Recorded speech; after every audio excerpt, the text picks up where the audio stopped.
Hello friends, good evening. Welcome to Sara education. सभी को good evening. एक बार कंफर्म करवा दीजिए क्या सारी चीज़ें क्लियर हैं। वर्षा जी, अंश, अर्पण, नीलम सोलंकी, अच्छा, यदुवंशी, मिक्की कुमारी, सारिका, सभी को गुड इवनिंग। जल्दी जल्दी से लाइव आ जाओ सभी लोग और एक बार कंफर्म करवा दीजिए क्या सारी चीज़ें क्लियर हैं। मिनरल महामैराथन क्लास चलेगी। पार्ट 1 आज हम देखेंगे और पार्ट 2 कल देखेंगे, ठीक है। 6 बजे का मैं टाइम देती हूँ, बट 6 बजे फ्री नहीं हो पाती हूँ, तो 6:30 भी, मतलब 6 से 6:30 के बीच आपकी क्लास कंटिन्यू हो जाती है, ठीक है। क्योंकि आप सभी को पता है अभी जस्ट मैं अनअकैडमी से क्लास लेके फ्री हुई हूँ, लगभग 6 बजे के आसपास या फिर 5:30 के आसपास। तो इस वजह से मैं फिर लगातार 6 बजे क्लास कंटिन्यू नहीं कर पाई, ठीक है। तो ये मान के चलिए डेली यही टाइम होगा, 6 से 6:30 के बीच ही होगा। ओके, आज मिनरल का क्वेश्चन हम यहाँ पे डिस्कस करेंगे और मिनरल का 100 क्वेश्चन सीरीज है ये। 100 क्वेश्चन में पार्ट 1 आज हम देखेंगे, पार्ट 2 कल देखेंगे, ठीक है। इस तरीके से चीज़ों को हम कंप्लीट करते हुए चलेंगे। तो एक बार कंफर्म करवा दीजिए सभी लोग, लाइव जुड़ जाओ जल्दी जल्दी से। स्पेशल क्लास हुई थी? बिल्कुल नहीं, स्पेशल क्लास नहीं हुई है। स्पेशल क्लास का टाइमिंग कल आपको बता दिया जाएगा कि स्पेशल क्लास कब कब होगी, ठीक है। कल मॉर्निंग में हम डिस्कस कर लेंगे कि स्पेशल क्लास कब कब रखा गया है, क्योंकि पॉसिबल नहीं हो पाता है लगातार 4-5 क्लास लेना।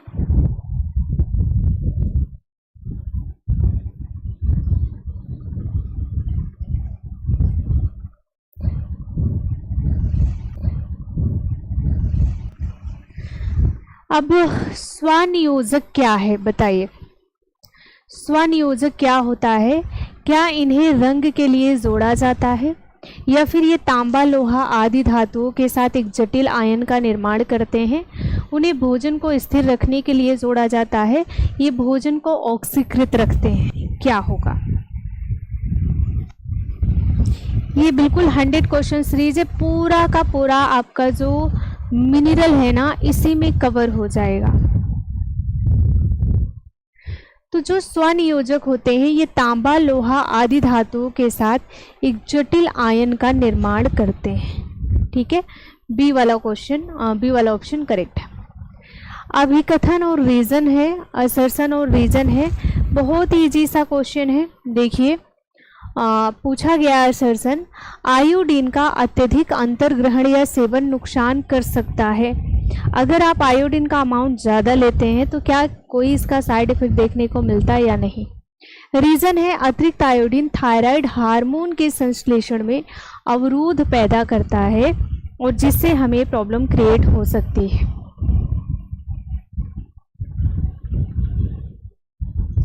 फटाफट से आंसर देते चलिए। देखिए, कोई भी चीज़ हो, जितने भी न्यूट्रिएंट होते हैं, ठीक है, चाहे वो प्रोटीन हो, फैट हो, मिनरल हो, CHO हो, वाटर हो या फिर विटामिन हो, सब एक प्रॉपर अमाउंट में हमें चाहिए होगा हमारी बॉडी को। अगर आप ज़्यादा वाटर भी लेने लग जाते हैं तो किडनी संबंधी प्रॉब्लम आपको क्रिएट हो जाती है, ठीक है। तो जितने न्यूट्रिएंट होते हैं एक अमाउंट में, एक रिक्वायरमेंट होती है हमारी बॉडी की कि हमें इतने इतने अमाउंट में चाहिए, और अगर आप ज़्यादा ले लेते हैं तो इनके साइड इफेक्ट देखने को आपको मिलेगा ज़रूर। जैसे अगर हम प्रोटीन को ज़्यादा लेते हैं तो भी प्रॉब्लम हो जाएगी, ठीक है। अगर हम फैट को ज़्यादा लेते हैं तो भी, मतलब XYZ कुछ भी चीज़ आप ज़्यादा लो तो प्रॉब्लम होगा। यहाँ पे दोनों सही है, A और R दोनों सही है और RA का सही स्पष्टीकरण है। निम्नलिखित खाद्य पदार्थों को उनकी लोहे की मात्रा के अनुसार बढ़ते क्रम में व्यवस्थित कर देना है आपको, ठीक है। बढ़ते क्रम में लगाना है, मतलब किसमें सबसे कम पाया जाता है, उसके बाद किसमें, उसके बाद किसमें, इस तरीके से क्वेश्चन आपको अरेंज करना है। बताइए। अंडा, पत्तेदार सब्जियां, यकृत, दूध। क्वेश्चन नंबर 3 को अरेंज करिए।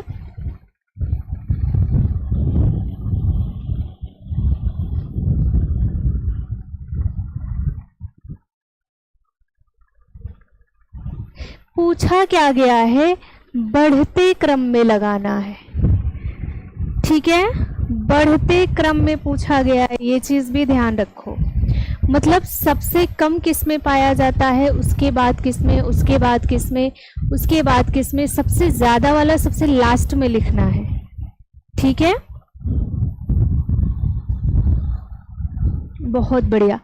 तो देखिए, दूध में अगर हम बात करें या फिर हरी पत्तेदार सब्जियां, अंडा, यकृत, इन सारी चीज़ों की बात करते हैं, तो सबसे कम आप सभी को पता है जो आयरन है वो मिल्क में पाया जाता है। अगर आपको आयरन लेना है तो आप गुड़ खाओ, चने से भी आपको आयरन मिलता है, आपको खजूर कंज्यूम करना चाहिए, ठीक है, किशमिश कंज्यूम करना चाहिए, इन सारी चीज़ों से हमें आयरन मिलता है। लेकिन मिल्क में ना सबसे कम आयरन, तो सबसे कम से ज़्यादा की तरफ जाना है। बी गलत, सी गलत, डी गलत, बहुत सारे बच्चों ने बी बताया है, ए वाला ऑप्शन करेक्ट हो जाएगा। सबसे कम मिल्क में मिलेगा, उसके बाद हरी पत्तेदार सब्जियों से मिलेगा, उसके बाद अंडे से मिलेगा, और सबसे ज़्यादा जो आपको मिलेगा वो लीवर से आयरन मिलेगा। ठीक है, तो यहाँ पे ए वाला ऑप्शन करेक्ट है। ये चीज़ आपको देखना था, बढ़ते क्रम में लगाना है। एक भारतीय महिला की 2010 आरडीए के अनुसार प्रतिदिन लौह तत्व की आवश्यकता है। अब ये 2010 तो हमारे काम का है नहीं, तो हम यहाँ पे 2020 बना लेते हैं। ठीक है, और अभी आप सभी को पता है 2024 का रिवाइज्ड आरडीए आ चुका है। अब तो हर बार रिवाइज्ड हो रहा है, आपका आरडीए हर ईयर में रिवाइज्ड हो रहा है। फिर से नया आरडीए चार्ट आ गया है, रिवाइज्ड आरडीए चार्ट 2024। ठीक है, अब इसके अकॉर्डिंग आपको लगाना है कि भारतीय महिला में जो आयरन की मात्रा है 2024 के अकॉर्डिंग जो रिवाइज्ड करके दिया गया वो कितना है। ठीक है, आयरन लगाना है।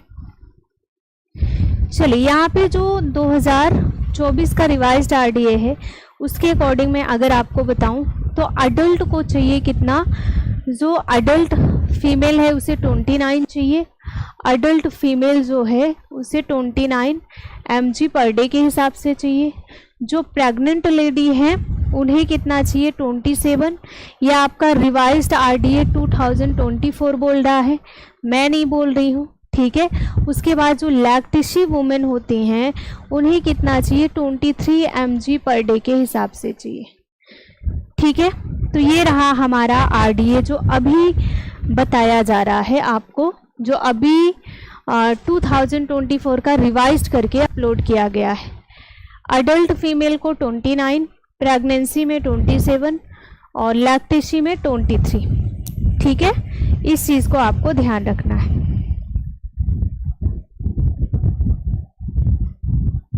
ओके, तो आरडीए चार्ट एक दिन डिस्कस कर लेंगे जो रिवाइज्ड करके 2024 वाला आया है हर साल। देखिए, अब पता है एक कंफ्यूजन ये भी क्रिएट हो गया है कि जैसे अगर आपने 23 का याद किया तो कुछ चीज़ें रिवाइज्ड करी गई 24 में, फिर आपको याद करना पड़ेगा, फिर 25 में रिवाइज करके 26 में, मतलब हर साल रिवीजन यहाँ पे रिवाइज्ड कर रहे हैं।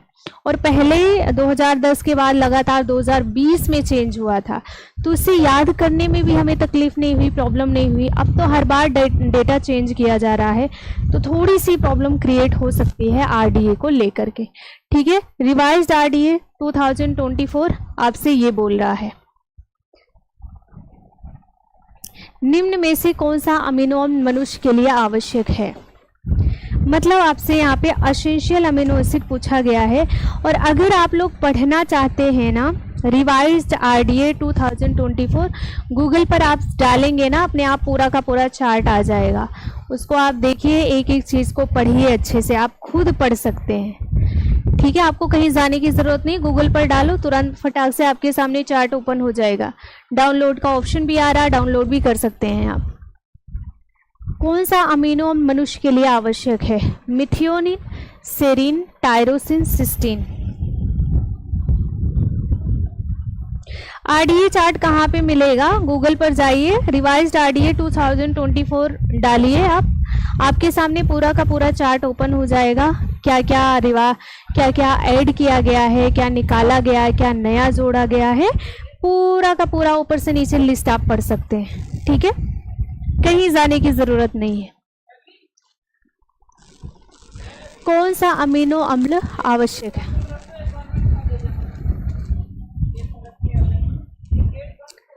Question number 5। ठीक है, मिथियोनिन। अगला है मिक्सिडिमा निम्न की कमी से होता है। जो मिक्सिडिमा होता है ये किसकी कमी से होगा? क्या लौह तत्व की कमी से, राइबोफ्लेविन, पायरिडोक्सिन या फिर iodine? Good evening, good evening. तो एक बार आप लोग भी पढ़ लीजिएगा और किसी दिन मैं भी यहाँ पे आपको अच्छे से पढ़ा दूंगी कि क्या क्या नया जोड़ा गया, क्या घटाया गया, क्या ऐड किया गया, सारी चीजें। मिक्सिडिमा निम्नलिखित की कमी से होता है।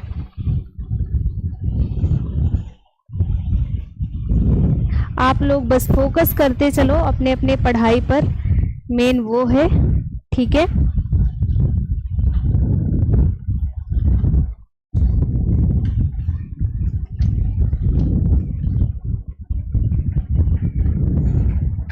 ओके देखिए, जब वो मिक्सिडिमा की बात करते हैं तो स्पेशली ये आयोडीन की कमी से होता है। और आयोडीन की कमी से ना 3 चीज़ें हमें देखने को मिलती हैं स्पेशल जो है। इसके अलावा बहुत सारी चीज़ें होती हैं बट 3 चीज़ बहुत इंपॉर्टेंट है। जैसे ग्वाइटर होता है। अच्छा, ग्वाइटर और गाउट में क्या कोई अंतर है?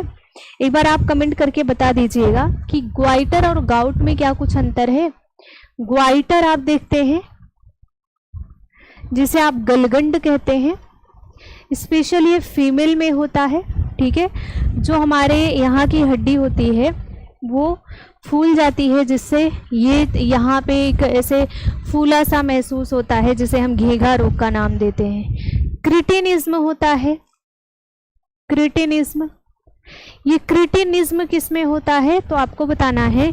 क्रिटिनिज्म ना बच्चों में होता है। ठीक है, स्पेशल ये बच्चों में होता है, जिसमें आप बौनापन, मंद बुद्धि, बच्चे आपने देखे हैं ना, विकलांगता, बीएमआर का ज़्यादा हो जाना, कम हो जाना, ठीक है, मांसपेशियों का कमज़ोर हो जाना, भ्रमित रहना बच्चे का, बहुत ज़्यादा साइड इफ़ेक्ट होता है।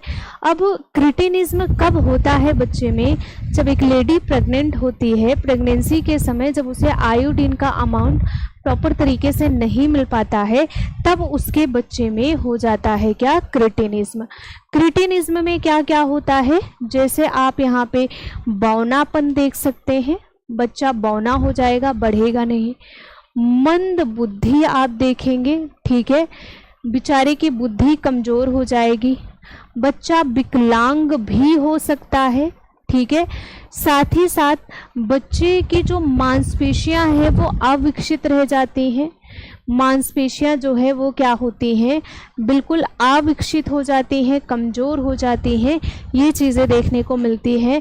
साथ ही साथ जो बीएमआर है ना, बीएमआर भी कम हो जाता है।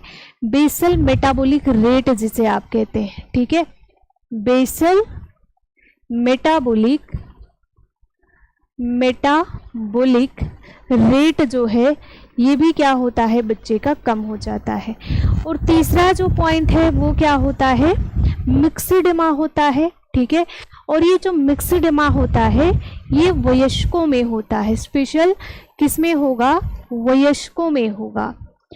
और वयस्कों में ये होता है तो इसके क्या साइड इफेक्ट देखने को मिलते हैं आपको बता देना है। जैसे इंसान बहुत ज़्यादा थका महसूस करेगा, थोड़ा सा वर्क कर लेगा ना तो वो थक जाएगा, ठीक है।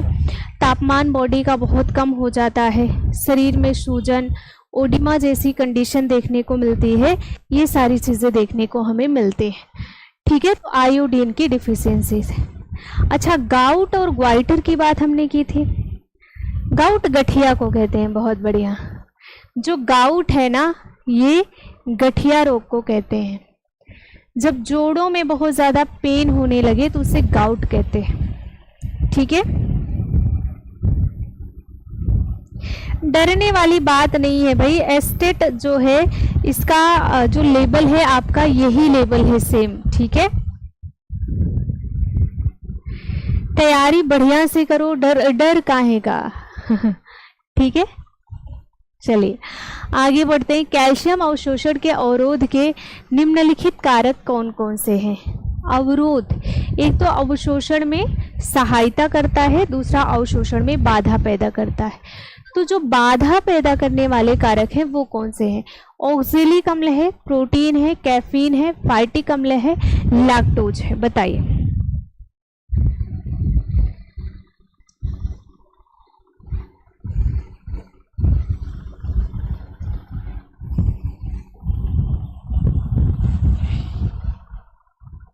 Question number 7।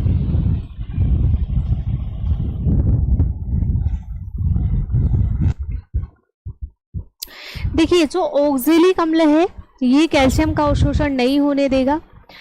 साथ ही साथ जो यहाँ पे अगर हम देखें, जो हमारा कैफीन है ना, कैफीन भी नहीं होने देता। जो कॉफ़ी वगैरह का सेवन हम बहुत ज़्यादा करते हैं, चाय का, कॉफ़ी का, तो इससे भी कैल्शियम का अवशोषण बाधित होता है।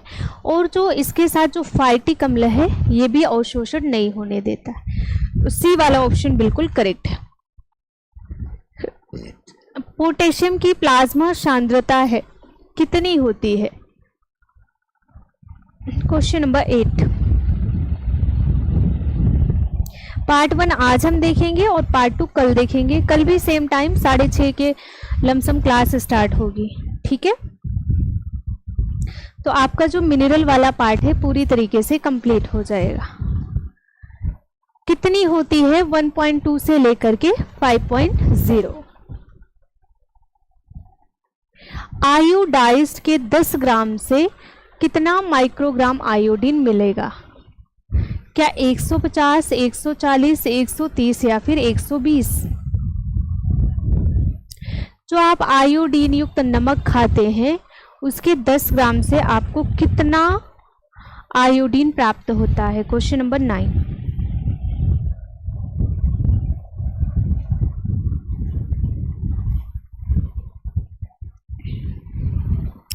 कितना मिलता है? लगभग हमें 120 माइक्रोग्राम। ठीक है, 120 माइक्रोग्राम मिलता है।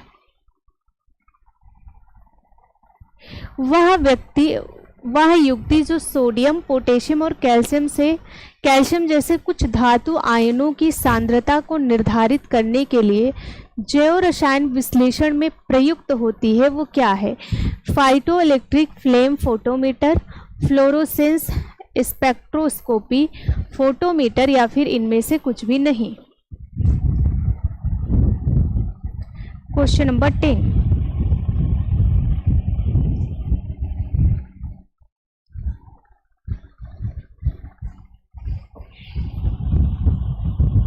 Good evening.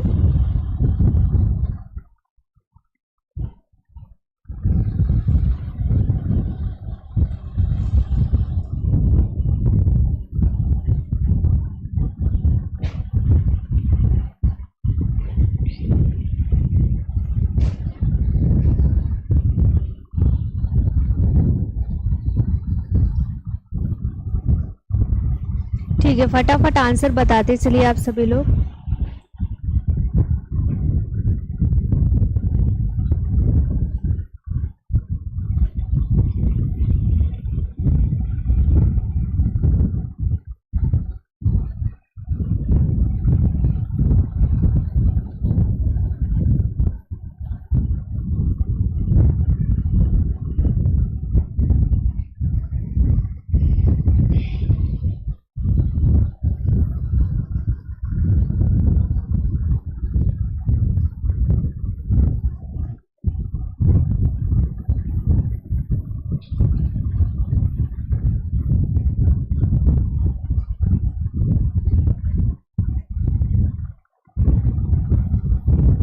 ओके, यहाँ का जो आंसर हो जाएगा वो बिल्कुल डी होता है। उक्त में से कुछ भी नहीं यूज किया जाएगा। ठीक है, जस्ता के लिए आवश्यक है क्या जरूरी होता है? कोशिका विभाजन के लिए जस्ता जरूरी है, वृद्धि के लिए, प्रतिरक्षा प्रणाली के लिए या फिर सभी के लिए? जस्ता किसके लिए जरूरी होता है? Question number 11। देखिए जब भी हम जस्ता की बात करेंगे, जिसे आप जिंक कहते हैं, ठीक है, जिंक को ही आप जस्ता कहते हैं, तो जो जस्ता होता है ये किसके लिए ज़रूरी होता है? क्या ये सेल डिवीज़न करवाएगा, वृद्धि करवाता है, या फिर अदर कुछ करवाता है? तो जस्ता जो है ये हमारे वृद्धि और विकास के लिए ज़रूरी होता है, ठीक है। जस्ता वृद्धि और विकास के लिए ज़रूरी होता है। सूक्ष्म तत्वों का एक उदाहरण है, क्या है? पहला है तांबा, जल, रक्त, लार। देखिए जल, रक्त और लार ये क्या है? ये सूक्ष्म नहीं है, ये माइक्रो एलिमेंट नहीं है, ठीक है। अगर हम माइक्रो एलिमेंट की बात करते हैं तो जितने विटामिन और मिनरल होते हैं वो आपके माइक्रो एलिमेंट कहलाते हैं। तो यहाँ पे अगर हम तांबे की बात करते हैं तो तांबा क्या होता है? एक तरीके का माइक्रो एलिमेंट कहलाता है, जिसकी बहुत कम अमाउंट में ज़रूरत होती है हमारी बॉडी को। अच्छा, कितना तांबा आपको चाहिए होता है? तांबे की अगर हम बात करें तो हमें कितना तांबा चाहिए होता है? तांबा सभी ने पढ़ा है ना?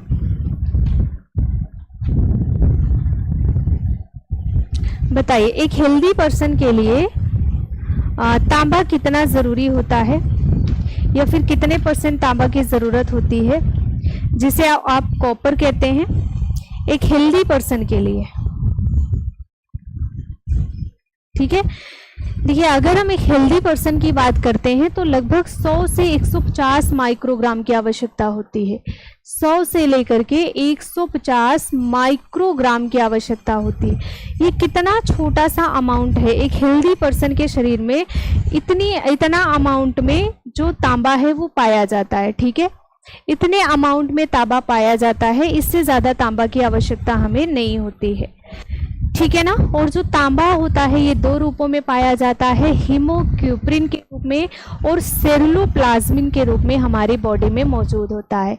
तांबा 2 रूपों में हमारी बॉडी में मौजूद होता है, एक तो हीमोक्यूप्रिन, ये भी क्वेश्चन आपसे पूछा गया है, हीमोक्यूप्रिन, और दूसरा सेरुलोप्लाज्मिन, सेरुलोप्लाज्मिन, ठीक है। जो हीमोक्यूप्रिन है, हीमोक्यूप्रिन के रूप में तांबा कहाँ पे प्रेजेंट होता है?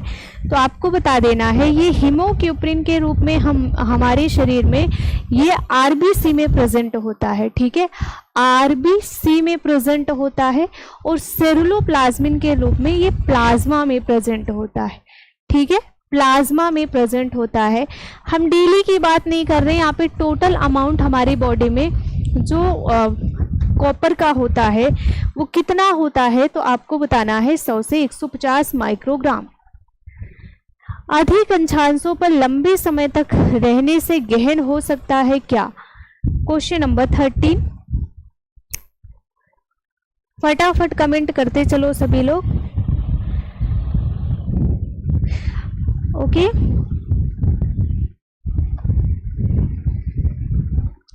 चलिए अगर हम यहाँ पे अधिक अक्षांशों पर लंबे समय तक रहने की बात करते हैं तो यहाँ पे जो आंसर करेक्ट हो जाएगा आपका बी, लवण और जल पुनः प्राप्ति। मैग्नीशियम हेतु महत्वपूर्ण है। मैग्नीशियम किस लिए जरूरी होता है? पहला दिया है हड्डी बनाने के लिए, अंग सुरक्षा करने के लिए, जल की पुनः प्राप्ति के लिए, या फिर बॉबल गति के लिए। मैग्नीशियम क्यों जरूरी है?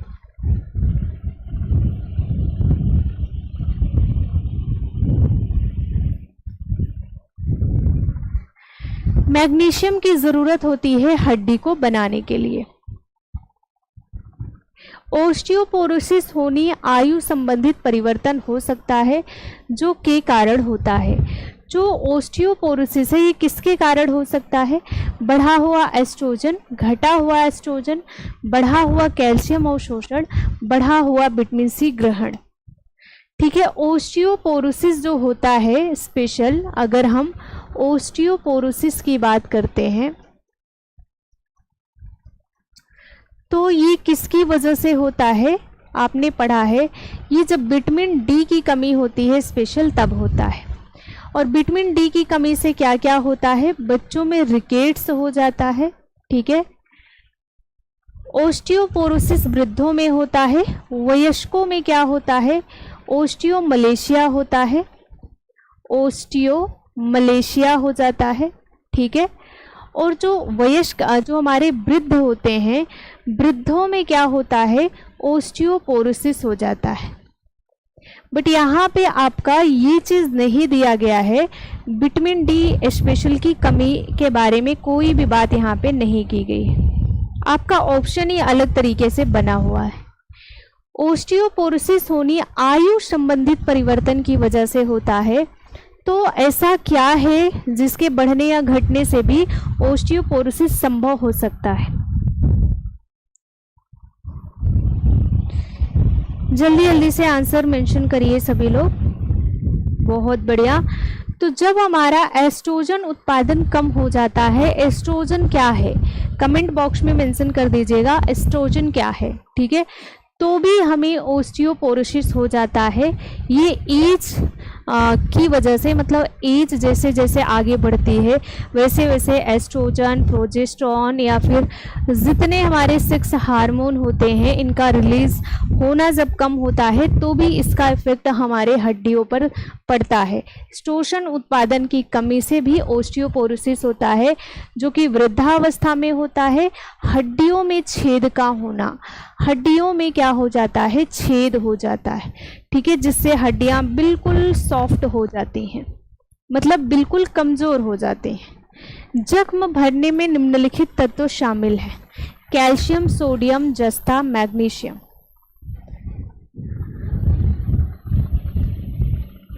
ठीक है,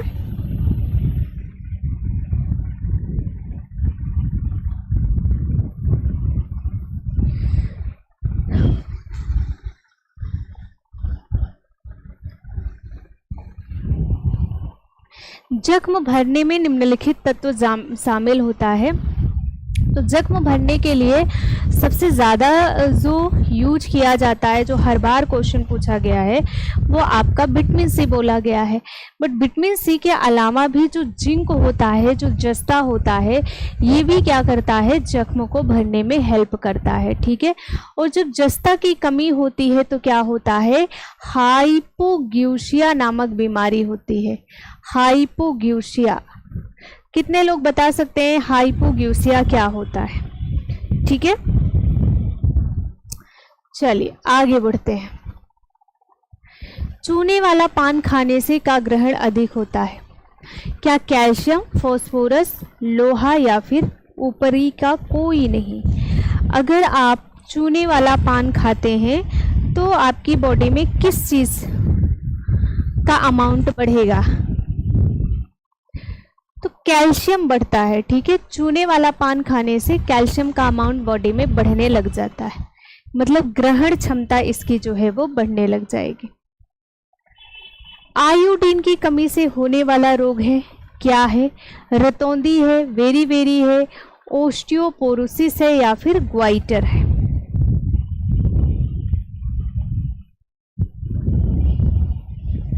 टेस्ट डिफिशियंसी, बिल्कुल, स्वाद का पता नहीं चलता है, ठीक है, स्वाद चेंज हो जाता है।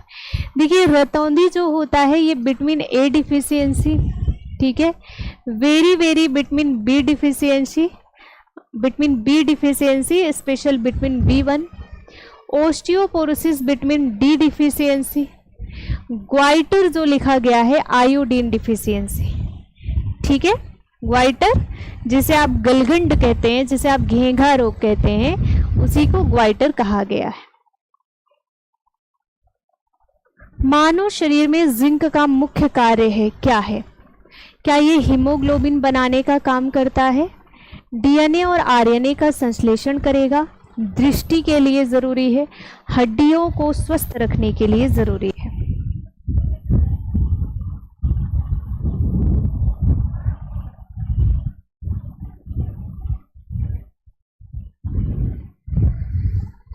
मानव शरीर में जिंक का मुख्य कार्य क्या होता है? देखिए हीमोग्लोबिन को बनाने के लिए आयरन और प्रोटीन की ज़रूरत होती है, इसके साथ फोलिक एसिड की ज़रूरत होती है। तो आयरन, यहाँ पे हीमोग्लोबिन तो होगा नहीं, ठीक है। दृष्टि के लिए विटामिन ए ज़रूरी होता है, विटामिन ए ज़रूरी है। ठीक है, हड्डी के लिए कैल्शियम फास्फोरस का होना ज़रूरी है। क्या बचा? डीएनए और आरएनए के संश्लेषण के लिए जिंक का होना ज़रूरी है। जिंक का मतलब जस्ता। ICMR 2010 के अनुसार एक वयस्क आदमी के लिए जस्ता का RDA कितना है? तो यहाँ पे आप 2010 ना करके 2024 रिवाइज्ड भी कर सकते हैं, क्योंकि अब तो हर साल रिवाइज्ड होने लगा। अभी फिर से रिवाइज्ड RDA अपलोड हो गया है, आप जाके पढ़िए। 2024 रिवाइज्ड की बात, मतलब 2024 की बात कर लेते हैं।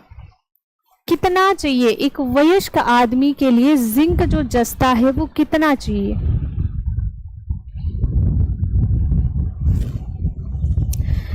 तो एक जो वयस्क आदमी है उसके लिए ना 17 mg चाहिए।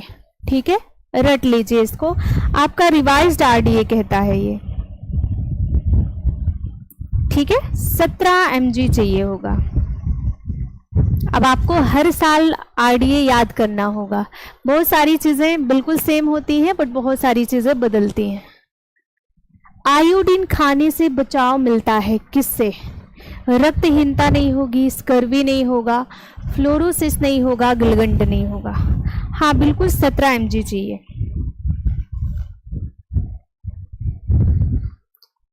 आयोडीन खाने से बचाव मिलता है किससे? गलगंड से बचाव मिलता है, घेघा रोग से बचाव मिलेगा। कैल्शियम के महत्वपूर्ण कार्य क्या हैं? पहला है हड्डी की संरचना, दूसरा है न्यूरोमस्कुलर उत्तेजना, रक्त जमाना, झिल्ली मेम्ब्रेन की पारगम्यता, द्रव्य संक्रमण, ऑक्जिमेटिक संतुलन बनाए रखना। 22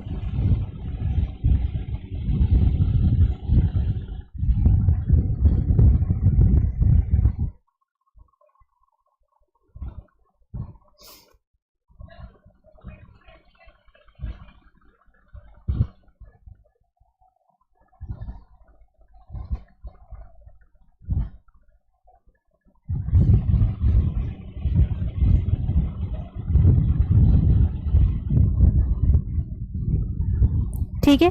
अब देखिए 22 की बात करेंगे तो कैल्शियम का कार्य आपसे पूछा गया। कैल्शियम पहली बात तो हड्डी की संरचना में काम करता ही है, ठीक है। उसके बाद आप देखेंगे रक्त जमाने में भी कैल्शियम का बहुत बड़ा योगदान होता है, आप सभी को पता है। थ्रोम्बिन, प्रोथ्रोम्बिन, कैल्शियम, ये सारी चीज़ें क्या होती हैं? रक्त को जमाने का काम करती हैं, ठीक है। साथ ही साथ मेम्ब्रेन झिल्ली की पारगम्यता को बनाए रखना और ऑक्जिमेटिक संतुलन को बनाए रखना। डी वाला ऑप्शन करेक्ट है, ठीक है। अगला क्वेश्चन, आयोडीन युक्त नमक में प्रबलीकरण जो फोर्टिफिकेशन के रूप में यूज किया जाता है वो क्या है? क्या सोडियम आयोडाइड है, पोटेशियम आयोडेट है, सोडियम आयोडेट, पोटेशियम आयोडाइड है? बताइए।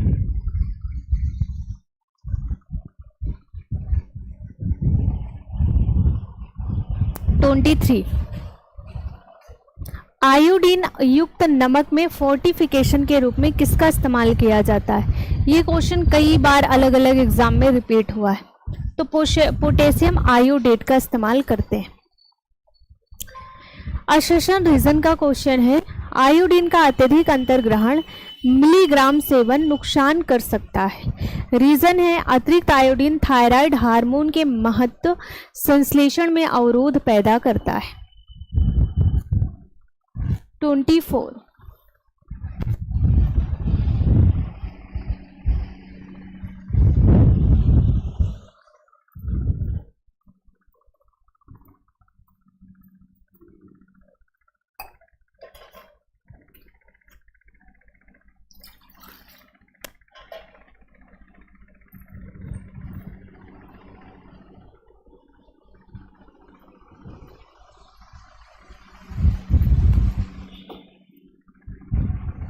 चलिए बताइए क्या होगा।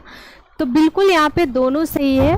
कोई भी न्यूट्रिएंट अगर आप ज़्यादा अमाउंट में लेंगे तो उसका नुकसान ही होगा। शरीर में लोहे के अवशोषण में बाधा डालने वाले कारक कौन कौन से हैं? ये क्वेश्चन रिपीट है शायद, नहीं रिपीट नहीं है, यहाँ पे जो ऑप्शन है वो अलग अलग है। ठीक है, पिछली बार जो आपने सेम क्वेश्चन पढ़ा था उसका ऑप्शन अलग था, इसका ऑप्शन अलग है।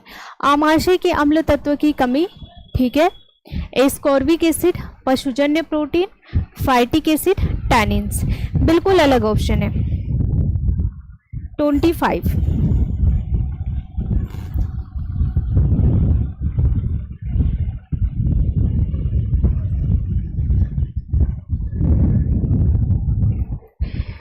देखिए यहाँ पे आमाशय में जो आमाशय का जो पीएच मान है ना, ये घटता और बढ़ता है, तो इससे जो कैल्शियम का अवशोषण है वो प्रभावित होता है। ठीक है, इसके साथ ही साथ यहाँ पे देखिए लिखा गया है फाइटिक एसिड। एस्कॉर्बिक एसिड तो बिल्कुल लोहे के अवशोषण में सहायता करता है, आप सभी को पता है, तो एस्कॉर्बिक एसिड होगा नहीं, प्रोटीन भी नहीं होगा। ठीक है, फाइटिक एसिड और टैनिन्स हो जाएंगे, तो यहाँ पे ए वाला ऑप्शन क्लियर है। आयोडीन की कमी से होने वाले लक्षण कौन कौन से हैं? पहला है मानसिक दुर्बलता, क्रिटिनिज्म, टैनिन, टिटैनी जिसे हम कहते हैं ना, वही लिखा गया है टैटनी, टिटैनी, हाइपोथायराइडिज्म या फिर डर्मेटाइटिस।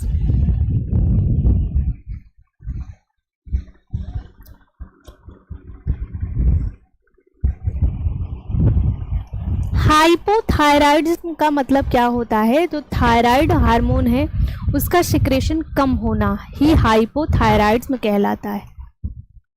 तो आयोडीन की कमी होगी तो क्या होगा?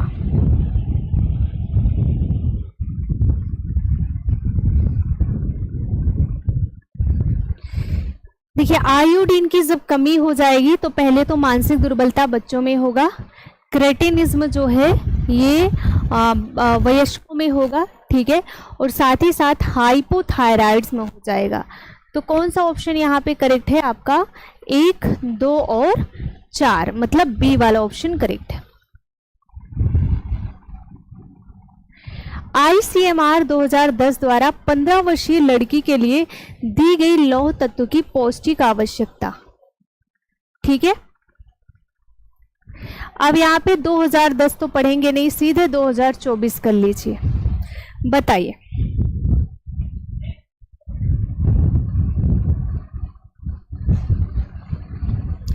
पंद्रह वर्षीय लड़की को कितना चाहिए होगा क्या लौह तत्व? ठीक है,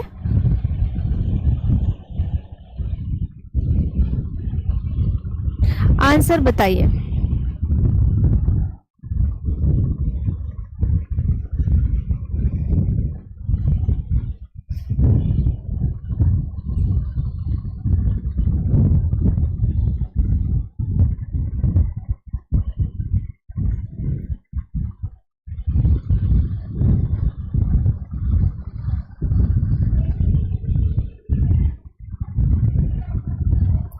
पंद्रह वर्षीय लड़की को, ठीक है, मतलब वही है कि 13 से 15 पूछा गया आपसे। तो 13 से 15 वर्षीय लड़की की अगर हम बात करेंगे ना तो लगभग 30 mg पर डे के हिसाब से इसे चाहिए। ठीक है, कितना चाहिए? आपका जो रिवाइज्ड RDA आया हुआ है वो क्या बोल रहा है कि जो 13 से 15 वर्ष की हमारी लड़कियां हैं ना, इन्हें 30 mg हमें देना है। ठीक है, 13 से 15 वर्ष की जो लड़कियां हैं, ये आपका रिवाइज्ड RDA कह रहा है। ठीक है, मेल का अलग है, फीमेल का अलग है, अदर चीज़ों का अलग। अच्छा, यहाँ पे मैं थोड़ा सा चार्ट आपको बता देती हूँ। Male, female, girls, boy, special girl जो हैं उनके लिए आपका जो रिवाइज्ड RDA चार्ट है वो क्या कह रहा है भाई। अभी आपका रिवाइज्ड RDA चार्ट आ चुका है, तो चलिए आप अगर लिखना चाहते हैं तो लिख सकते हैं आयरन, क्योंकि आयरन मोस्ट इम्पॉर्टेंट पॉइंट है। अच्छा, उससे पहले अगर आप हमारे क्लास से जुड़ना चाहते हैं तो ये रहा क्लास। ठीक है, आप हर एक क्लास से जुड़ सकते हैं फटाफट कॉल और मैसेज करके।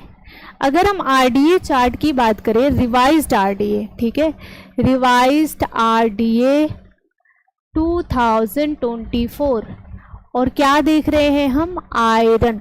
ठीक है, यहाँ पे अगर हम आरडीए को देखते हैं, देखिए दो चार्ट आपके सामने आया है, एक तो ईएआर है, दूसरा आरडीए, तो आपको आरडीए पढ़ना है, ठीक है। आरडीए अगर हम यहाँ पे मेन का देखते हैं, आदमी को कितना चाहिए, फीमेल का देखते हैं, ठीक है, या फिर हम प्रेग्नेंट का देखते हैं, लैक्टेसी का देखते हैं, ठीक है, और यहाँ पे आ जाते हैं गर्ल्स पे। इन्फॉन्ट का मैं यहाँ पे नहीं बता रही हूँ आप लोगों को, केवल हम गर्ल्स की बात करेंगे।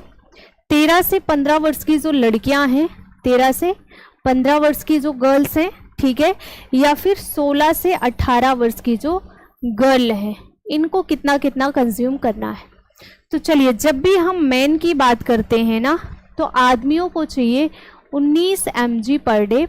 जो हमारी फीमेल है, जो अडल्ट फीमेल है, जो बिल्कुल नॉर्मल कंडीशन में है, जो प्रेग्नेंट नहीं है, इनको 29 mg अभी का हमारा चार्ट कहता है। जो प्रेग्नेंट है ना, इनको 27 mg, ठीक है, और जो लैक्टेसी है, इनको 23 mg चाहिए। जो 13 से 15 वर्ष की लड़कियां हैं हमारी, ठीक है, जो 13 से 15 वर्ष की लड़कियां हैं, इन्हें लगभग हमें 30 mg देना है मिलीग्राम, और 16 से 18 वर्ष की जो लड़कियां हैं, इन्हें हमें 32 mg देना है, ठीक है। ये आपका चार्ट इस बार का इस तरीके से बोल रहा है। इसके अलावा भी बहुत सारी चीज़ें आई हैं इस बार, तो आप लोग एक बार जा करके खुद चेक करिएगा, ठीक है, आप लोग जा करके एक बार खुद चेक करिएगा।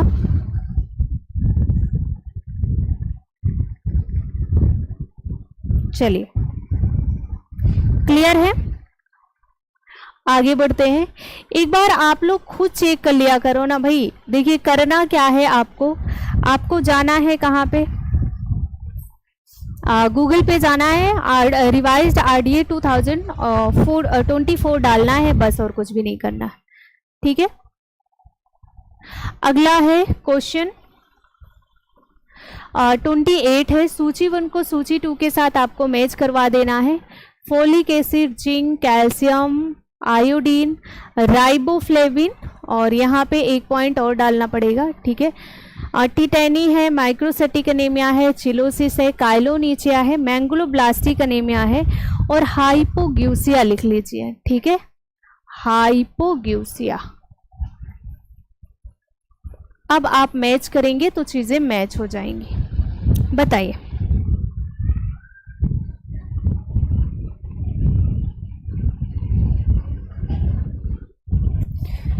चलिए बताते रहिए।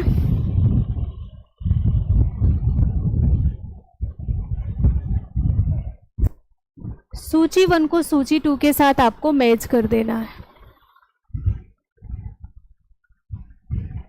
Folic acid, zinc, calcium, iodine, riboflavin, tetany, microcytic anaemia, cheilosis, koilonychia, megaloblastic anaemia. 28,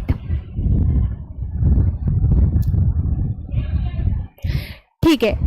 सबसे पहले हम फोलिक एसिड को किससे मिलाएंगे? फोलिक एसिड जो होता है विटामिन B9 होता है, तो इसकी कमी से क्या हो जाएगा? मैंगलोब्लास्टिक एनीमिया होगा, ठीक है ना। जिंक जो होता है, जिंक की कमी से हाइपोग्यूसिया हो जाता है, जो कि टेस्ट में परिवर्तन हो जाता है, आप टेस्ट पहचान नहीं पाते हैं। कैल्शियम की कमी से क्या होगा? कैल्शियम की कमी से टिटेनी हो जाता है। आयोडीन की अगर कमी होती है तो आयोडीन का तो इसमें दिया ही नहीं गया है, ठीक है। चलिए 7वां लिख देते हैं, आयोडीन की कमी से ग्वाइटर हो जाएगा, ठीक है। और राइबोफ्लेविन की कमी से क्या होता है? चिलोसिस हो जाएगा, जो कि हमारा स्किन संबंधी प्रॉब्लम है, ठीक है। तो ए वाला ऑप्शन करेक्ट है। सूची 1 में दिए गए चीज़ों को आप सूची 1 के साथ 2 के साथ मैच करेंगे।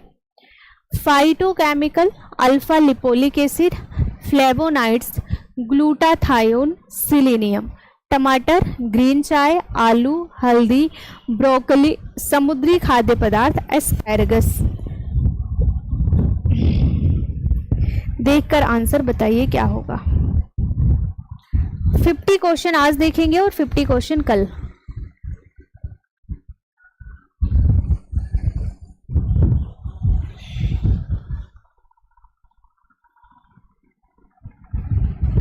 29।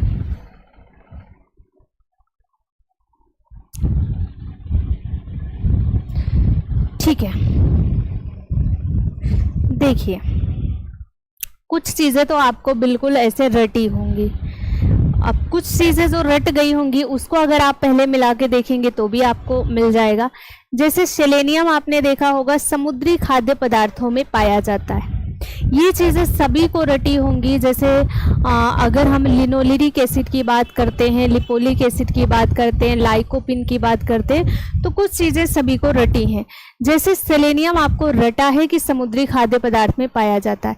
अब ई का देख लीजिए 6 से मिला है, किसमें? इसमें नहीं, इसमें नहीं, इसमें नहीं, किस में मिला है? डी में मिला है। आपका आंसर अपने आप करेक्ट हो जाएगा। ठीक है, फाइटोकेमिकल को आप ब्रोकली से मिलाएंगे। अल्फा लिपोलिक एसिड जो होता है वैसे ही स्पेनिच में पाया जाता है, पालक में पाया जाता है, बट यहाँ पे कहीं पे पालक दिया नहीं गया है तो इसे आप आलू से मिलाएंगे। फ्लेवोनाइड्स जो है ये ग्रीन चाय हो जाएगा। ग्लूटाथायोन जो है आपका एस्पैरागस हो जाएगा। ठीक है, और सिलीनियम जो है समुद्री खाद्य पदार्थ हो जाएगा। शरीर में निम्नलिखित कार्यों को बनाए रखने के लिए जिंक अनिवार्य है। क्या स्वाद की तीक्ष्णता के लिए है, या फिर हीमोग्लोबिन संश्लेषण, हड्डियों का विकास, घाव को भरना, रक्त को जमाना? जिंक किसके लिए जरूरी है?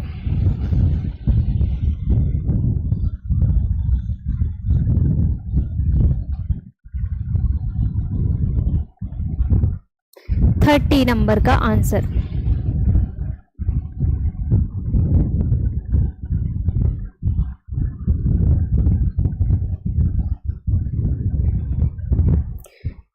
ठीक है, जिंक एक तो स्वाद की तीक्ष्णता, नहीं तो हाइपोग्यूसिया नामक बीमारी हो जाती है, हड्डियों के विकास के लिए और घाव को भरने के लिए जरूरी होता है। बी वाला ऑप्शन करेक्ट। नमक सामान्यता के साथ दृढ़ किया जाता है, किसके साथ? विटामिन ए, लौह, विटामिन डी, फॉलिक एसिड। जो नमक का फोर्टिफिकेशन किया जाता है वो किसके साथ किया जाता है, बताइए।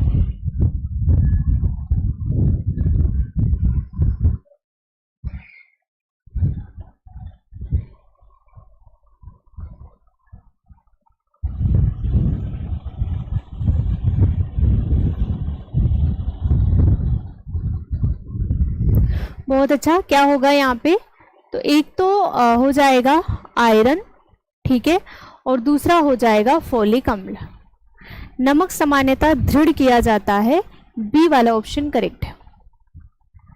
हीमोग्लोबिन बनने के लिए जरूरी है कैल्शियम, प्रोटीन, वसा, लोहा। वैसे देखिए हीमोग्लोबिन बनने के लिए प्रोटीन की भी ज़रूरत होती है, आयरन की भी ज़रूरत होती है, बट इसमें इन दोनों में सबसे ज़्यादा इम्पॉर्टेंट कौन है जिसके बिना नहीं बन पाएगा? क्या? हीमोग्लोबिन। ठीक है, 32। ज़रूरी तो दोनों हैं, ठीक है, बट आपके एग्ज़ाम में जिसको सही माना गया वो बताइए। देखिए हीमोग्लोबिन के लिए हीम की ज़रूरत होती है और प्रोटीन की भी ज़रूरत होती है, बट हीम क्या करता है? श्वसन प्रोसेस को भी कंप्लीट करता है, और हीम के अंदर ही क्या पाया जाता है? जो हमारा हीमोग्लोबिन है उसका कांटेक्ट बहुत अच्छे से हीम के साथ होता है, क्योंकि यही ऑक्सीजन को लेकर के अंदर जाता है और हीमोग्लोबिन को पूरी बॉडी में पहुंचाने का काम करेगा, रक्त को पहुंचाएगा। ठीक है, तो आयरन यहाँ पे डी वाला ऑप्शन करेक्ट है। 16 से 17 वर्ष आयु लड़की के लिए जिंक का आरडीए क्या है? क्या 12 mg पर डे के हिसाब से चाहिए, 11, 8 या फिर 10? 33 नंबर का आंसर बताना है। 16 से 17 वर्ष की लड़की के लिए जिंक का आरडीए आपसे पूछा गया है, और ये आरडीए तो हमारा काम चलेगा नहीं, ठीक है, क्योंकि ये 2010 का पूछा गया है, तो अभी तो 2024 रटना है। तो कितना चाहिए 16 से 17 वर्ष की लड़की के लिए? 17.6 mg। ठीक है, लगभग 17 mg चाहिए होगा 16 से 17 वर्ष की लड़की के लिए जिंक, तो इसको आप याद कर लेंगे। आयोडीन की कमी से होने वाले लक्षण कौन कौन से हैं? क्रेटिनिज्म है, हाइपोथायराइडिज्म है, बाइटोट स्पॉट है, मानसिक दुर्बलता है।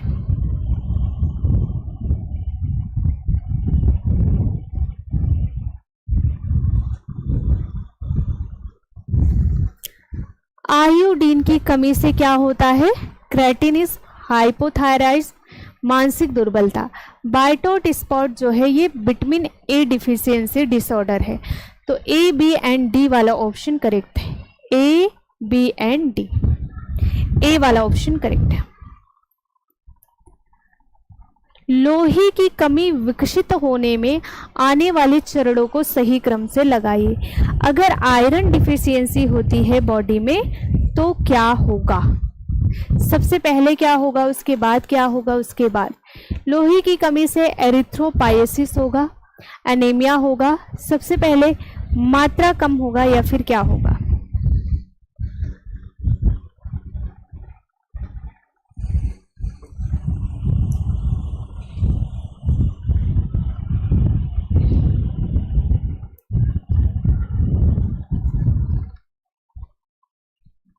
देखिए, जब भी बॉडी में किसी भी चीज की कमी होती है तो सबसे पहले जो स्टोर फॉर्म होता है वो कम होता है, उसके बाद अदर कोई सिम्टम्स हमें नजर आते हैं।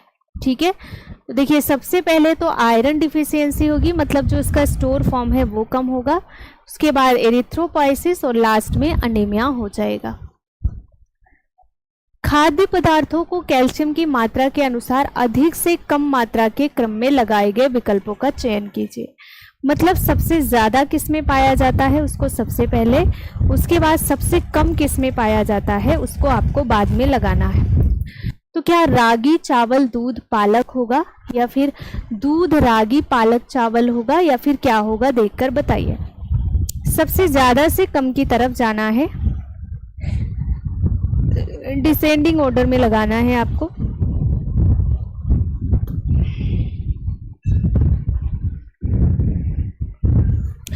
देखिए, जो हमारा एनिमल रिसोर्स होता है वो सबसे बढ़िया माना जाता है। तो सबसे पहले दूध, फिर रागी, फिर पालक, फिर चावल। ठीक है, 36 का बी वाला ऑप्शन करेक्ट। निम्नलिखित खाद्यों को उनके लोहे की मात्रा के अनुसार बढ़ते क्रम में लगाना है। असेंडिंग ऑर्डर में आपको लगा देना है यहाँ पे, बढ़ते क्रम में।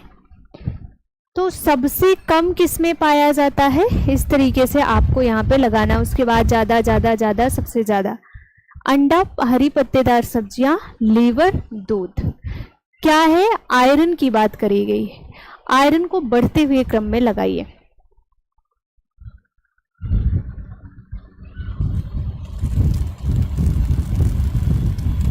ठीक है, सबसे पहले सबसे कम दूध में, फिर हरी पत्तेदार सब्जी, फिर अंडा, फिर लीवर में सबसे ज्यादा अमाउंट में पाया जाएगा। एक गर्भवती माता के लिए कितने लौह की आवश्यकता होती है? जो 2024 रिवाइज्ड आरडीए आया है उसके अकॉर्डिंग आपको बताना है। ठीक है, 2024 के अकॉर्डिंग आप सभी लोग कमेंट बॉक्स में मेंशन करिएगा। अभी मैंने जस्ट चार्ट में बताया हुआ है। चलिए इस क्वेश्चन को छोड़ते हैं। लौह तत्व के घटते हुए क्रम में निम्नलिखित आहार सामग्रियों का सही अनुक्रम बताइए। आप सभी लोग कमेंट बॉक्स में इसका आंसर देंगे। ठीक है, कलेजी, सेब, खजूर, गेहूं का आटा या फिर कमल डंडी।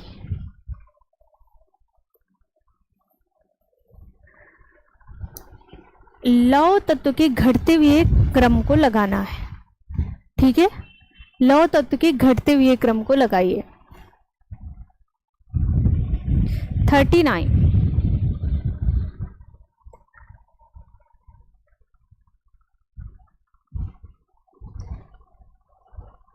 देखिए, जो लोहा होता है ना वो सबसे ज़्यादा ऐसे फूड में पाया जाता है जो थोड़े से ब्राउन कलर के होते हैं। जैसे खजूर में अच्छा पाया जाएगा, गुड़ में अच्छा पाया जाएगा, किशमिश में पाया जाता है, बिस्किट में पाया जाता है। इन सारी चीज़ों में जो आयरन का अमाउंट है वो काफ़ी अच्छे पाया जाएगा। ठीक है, तो यहाँ पे आपको इसका आंसर देना है और घटते क्रम में सबसे ज़्यादा, फिर कम, फिर कम, फिर कम। ठीक है, तो सबसे ज्यादा अभी हमने देखा था लीवर या कलेजी में पाया जाएगा, तो वही चीज यहाँ पे भी लिखा गया है, लीवर या कलेजी हो जाएगा। उसके बाद खजूर में भी काफी अच्छे अमाउंट में पाया जाता है, खजूर में, छुआरे में भी पाया जाता है, ठीक है, उसको लगाएंगे। उसके बाद कमलडंडी लगाएंगे आप, गेहूं का आटा लगाएंगे और लास्ट में आपको सेब लगा देना है। मंद बुद्धि निम्न में से किस कमी के कारण होता है? विटामिन ए, आयोडीन, कैल्शियम, लोहा।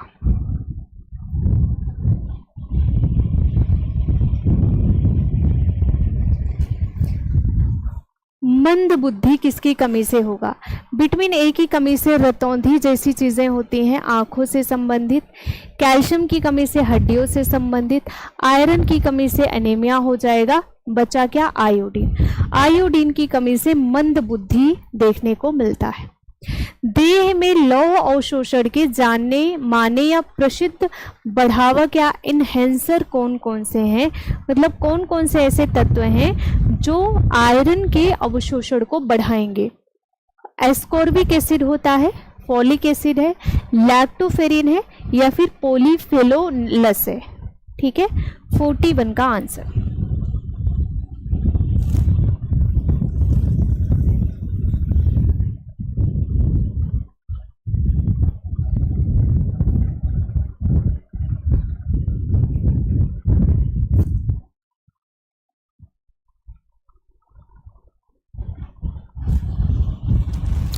बहुत अच्छा है। इसमें क्या हो जाएगा? Ascorbic acid and folic acid, ये लोहे के अवशोषण के इनहेंसर होते हैं, बढ़ावक होते हैं।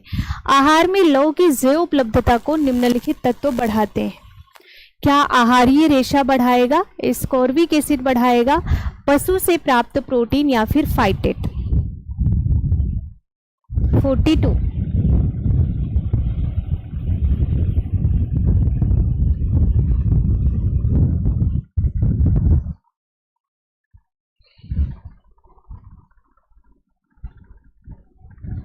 देखिए फाइटेट जो होता है ये तो बढ़ाएगा नहीं, एस्कॉर्बिक एसिड और पशु से प्राप्त प्रोटीन। ठीक है, तो यहाँ पे पहला वाला ऑप्शन आपका करेक्ट हो जाएगा। एस्कॉर्बिक एसिड जो होता है और जो पशु से प्राप्त प्रोटीन होता है, ये दो चीजें बढ़ाएंगे। आयोडीन की कमी के विकार में निम्न शामिल है। क्या क्या शामिल है? गलगंड है, मृत प्रसव है, ओस्टियोपोरोसिस है या फिर मंद बुद्धि है। क्या होगा? आयोडीन की कमी के विकार में क्या शामिल है?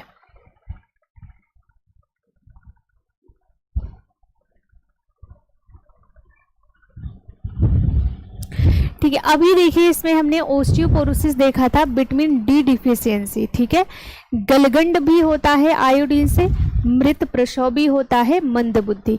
1, 2 और 4। ठीक है, बी वाला ऑप्शन करेक्ट। एक भारतीय महिला की प्रतिदिन की लौह की आवश्यकता है। यहाँ पे केवल एक अडल्ट वुमेन का पूछा गया है, ना तो यहाँ पे प्रेगनेंसी का पूछा गया है, ना तो लैक्टेसी का पूछा गया है। ठीक है, तो 30 माइक्रोग्राम, 26 या फिर देखिए यहाँ पे आपको 2024 रिवाइज्ड के अकॉर्डिंग बता देना है। एक भारतीय महिला जो है वो प्रतिदिन कितना अमाउंट ले, जो अडल्ट है तो 29 mg पर डे के हिसाब से आपको लेना होता है। ठीक है, आयोडीन की कमी के कारण यह नहीं होता है। पहला है बढ़ी हुई शिशु मृत्यु या फिर गूंगा बहरापन, मंद बुद्धि, त्वचा शोथ। अब इसमें दो चीजें ऐसी हैं जिसमें कंफ्यूजन क्रिएट हो सकता है आपको।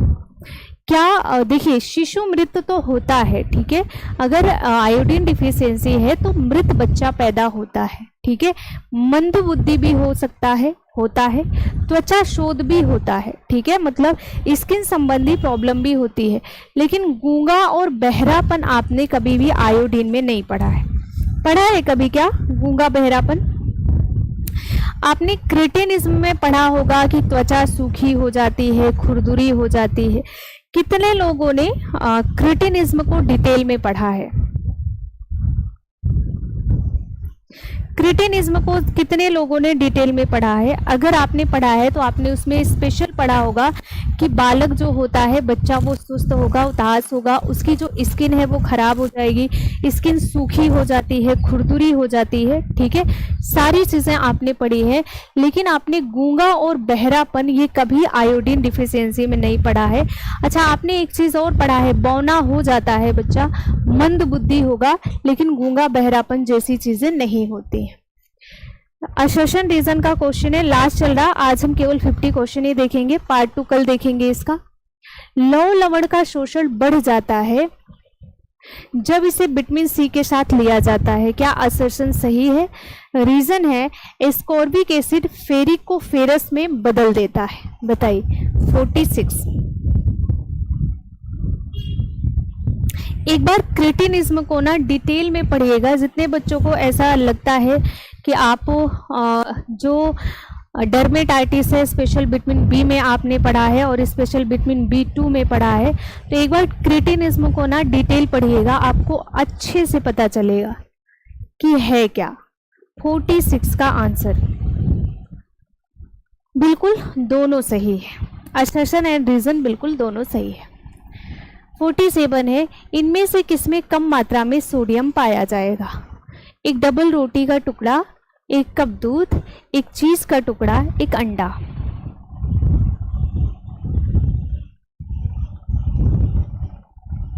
सोडियम का बहुत अच्छा अमाउंट केला भी होता है। अगर आप डेली एक केला कंज्यूम कर रहे हैं तो आपको बहुत अच्छे से सोडियम मिलता रहेगा। इनमें से कम मात्रा में सोडियम पाया जाएगा, एक कप दूध में सबसे कम अमाउंट में सोडियम पाया जाएगा। असर्शन रीजन है लौह लवण का शोषण कम हो जाता है जब भोजन में इसके साथ फाइटेट को लिया जाता है। ठीक है, रीजन है फाइटेट लौह के साथ संगठित होकर उसे शोषण के लिए उपलब्ध नहीं रहने देगा। क्या ये चीजें सही लिखी गई हैं या गलत?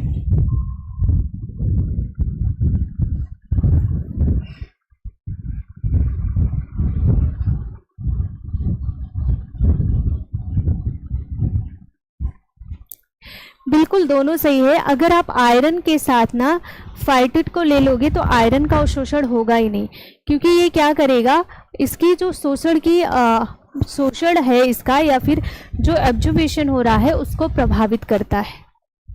इसलिए ऑक्जेलिक एसिड, फाइटेट, ये सारी चीज़ें हमें आयरन के साथ नहीं लेनी चाहिए।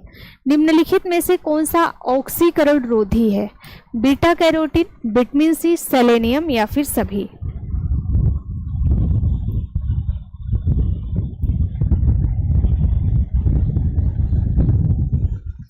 Question number 49। ओके, 49 का सी है सेलेनियम। आज की क्लास का लास्ट क्वेश्चन है, एस प्रतिशत खाद्य नमूनों में कहलाता है।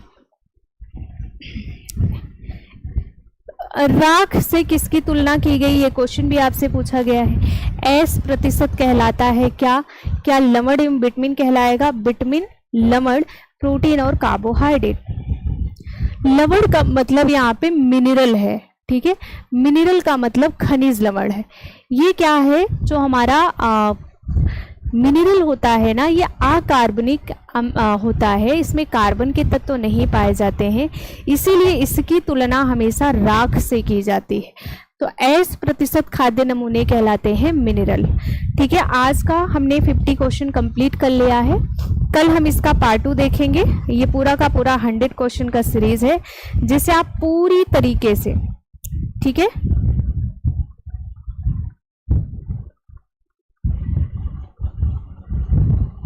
अच्छा, राख की तुलना एस्कॉर्बिक एसिड से किया गया, बहुत बढ़िया।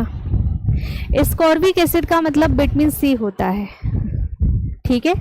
चलिए, तो मिनरल से किया गया है, ध्यान रखिएगा, क्योंकि मिनरल क्या है, एक अकार्बनिक तत्व होता है। चलिए, तो मिलेंगे हम कल शाम 6:30 बजे, ठीक है, 6 से 6:30 के आसपास मिलेंगे आप लोगों से। Thank you.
Hello friends, good evening.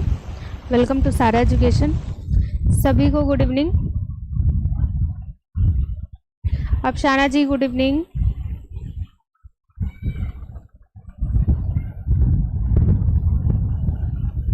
क्या सारी चीज़ें क्लियर है? एक बार कंफर्म करवाइए आप सभी लोग और जल्दी जल्दी से जुड़ जाओ।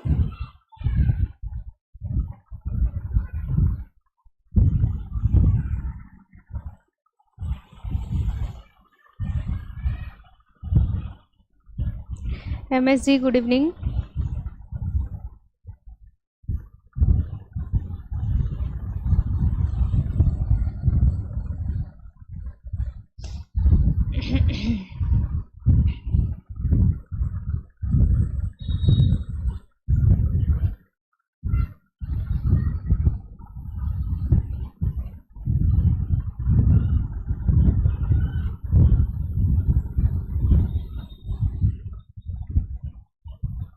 चलिए शुरू करते हैं अपनी क्लास को। कैसे हैं आप सभी लोग? देखिए, मिनरल पार्ट 2 को हमें डिस्कस करना है, ठीक है ना। मिनरल पार्ट 1 कंप्लीट हो चुका है। जितने बच्चों ने कवर नहीं किया है आप और पार्ट 1 जा कर के कवर कर लीजिएगा। और अब हम देखेंगे पार्ट 2 को। देखिए, यहाँ तक हमारी चीज़ें कंप्लीट हो चुकी थी। एस जो है, एस प्रतिशत खाद्य नमूनों में कहलाता है, क्या कहलाता है? तो वो लवण कहलाता है, जिसे हम कहते हैं मिनरल। आगे बढ़ेंगे, अगला क्वेश्चन देखेंगे। 50 क्वेश्चन का सीरीज आज भी है। किस प्रकार के भोज्य पदार्थों को रक्षात्मक भोज्य पदार्थ कहते हैं? क्या जिसमें अधिक प्रोटीन होता है उसे कहेंगे हम, जिसमें कार्बोज अधिक होता है, जिसमें विटामिन और खनिज अधिक होते हैं, या फिर इनमें से कोई नहीं?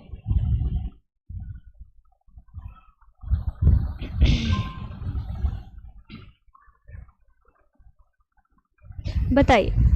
देखिए, जब भी हम रक्षात्मक भोज्य पदार्थ की बात करते हैं तो जो न्यूट्रिएंट होते हैं वो कितने होते हैं? प्रोटीन है, ठीक है, फैट है, CHO होता है, इसके साथ विटामिन है, मिनरल है, वाटर है, ठीक है।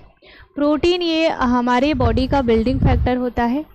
फैट एनर्जी देने का काम करता है, बट ये जो हमारे बॉडी के अंदर जितने सॉफ्ट ऑर्गन होते हैं उन्हें सेव करने का काम करता है। CHO मेन रिसोर्स होता है, ये एनर्जी देने का काम करता है। मिनरल और विटामिन जो होते हैं ये सुरक्षात्मक भोज्य पदार्थ कहलाते हैं। ये कोई भी एनर्जी देने का काम नहीं करते हैं, ठीक है।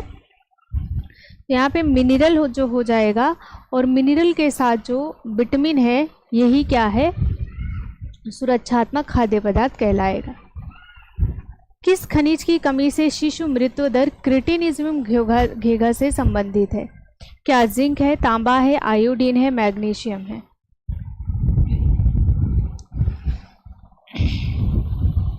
गुड इवनिंग सभी को, गुड इवनिंग। लाइक शेयर करते चलिएगा सभी लोग।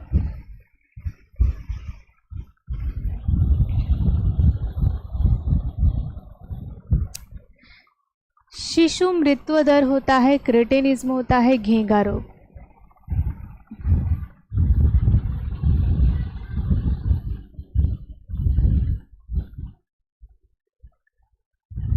ओके, किसकी कमी से होता है? जब आयोडीन डिफिशियंसी होती है तब होता है, ठीक है। यहाँ पे शिशु मृत्यु दर देखने को मिलेगा, घेंघा रोग देखने को मिलेगा, क्रिटिनिज्म देखने को मिलेगा, मैक्सिडिमा देखने को मिलेगा, मैक्सिडिमा, ये सारी चीज़ें देखने को मिलेगी। जो क्रिटिनिज्म है ना, इसी के अंदर शिशु मृत्यु दर देखने को मिलेगा, बार बार एबॉर्शन की कंडीशन देखने को मिलेगी, साथ ही साथ जो बौद्धिक क्षमता कम होना, बौनापन, ये सारी चीज़ें हमें देखने को मिलती हैं। निम्नलिखित में से कौन सा सूक्ष्म पदार्थ हमारे शरीर के लिए आवश्यक नहीं है? क्या आयोडीन है, फ्लोरीन है, पोटेशियम है, आयरन है? बताइए।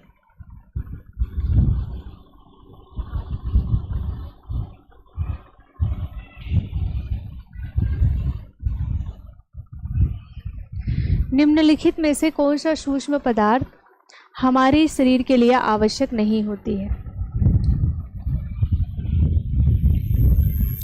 अभी आपने देखा जो आयोडीन है, आयोडीन की कमी से क्या क्या होता है? घेंघा रोग हो जाता है, क्रिटिनिज्म होता है और मैक्सिडिमा होता है, मैक्सिडिमा। ठीक है। पोटेशियम की कमी से क्या होता है, हाइपोनेट्रीमिया नामक रोग होता है। ठीक है। आयरन की कमी से हमें क्या हो जाता है, आयरन अगर हम बात करते हैं तो आयरन डिफिशियंसी की वजह से एनीमिया कंडीशन देखने को मिलती है। फ्लोरीन जो होता है ना, ये जो फ्लोरीन है इसकी मात्रा वाटर में पाई जाती है, 1 ppm नॉर्मल होता है, अगर 1 से ज़्यादा है तो ये ज़्यादा माना जाता है। और ये जो फ्लोरीन है इससे फ्लोरोसिस नामक रोग होता है जो कि दांतों को प्रभावित करता है। ठीक है। तो आपके एग्ज़ाम में इस क्वेश्चन का जो आंसर माना गया है वो माना गया है फ्लोरीन, बी वाला ऑप्शन करेक्ट। मेन शरीर में खनिज लवण के 2 प्रमुख कार्य क्या हैं, बताइए। क्या एनर्जी देने का और प्रोटेक्शन करने का काम होता है, या फिर प्रोटेक्टिव रेगुलेटर फंक्शन करते हैं। ठीक है। बॉडी बिल्डिंग और एनर्जी गिविंग का काम करते हैं, या फिर नाना बाबा। देख लीजिए, आंसर बताइए।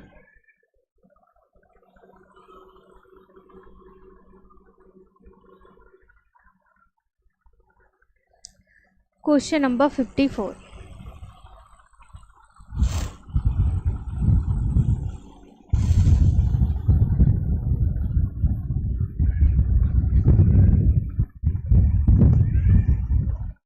फिफ्टी फोर का क्या हो जाएगा, सुरक्षात्मक तथा नियामक कार्य होता है।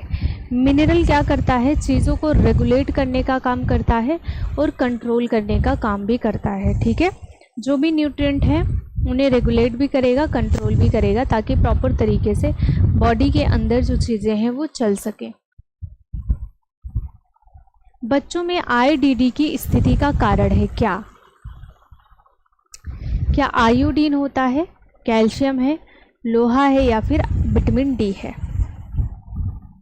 आईडीडी का मतलब क्या होता है, पहले तो यही बताइए।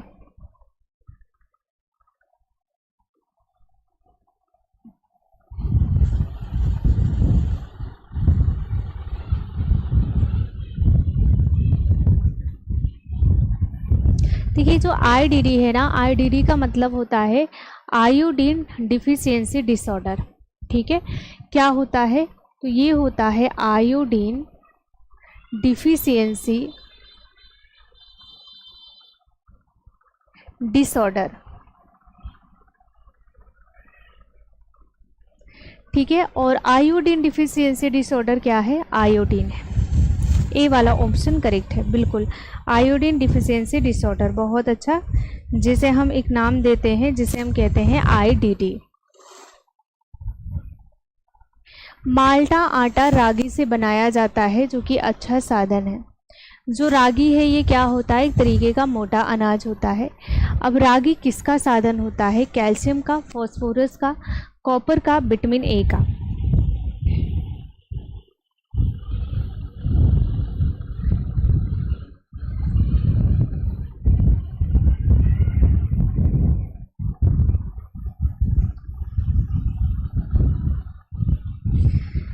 कल अलग टॉपिक पर हम डिस्कशन करेंगे। लगभग 100 क्वेश्चन आपको मिल जाएगा मिनरल का, लगभग 100 क्वेश्चन आपको विटामिन का मिल गया है, 100 क्वेश्चन मिनरल का भी मिल जा रहा है। ठीक है। तो इस तरीके से आप अपनी तैयारी को कंटिन्यू कर सकते हैं।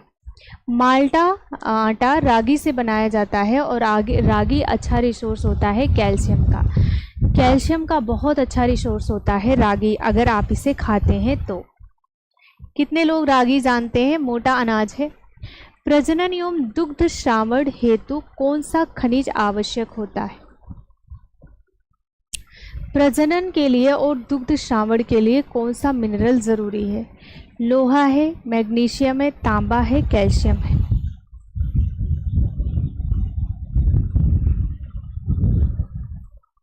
फिफ्टी 57।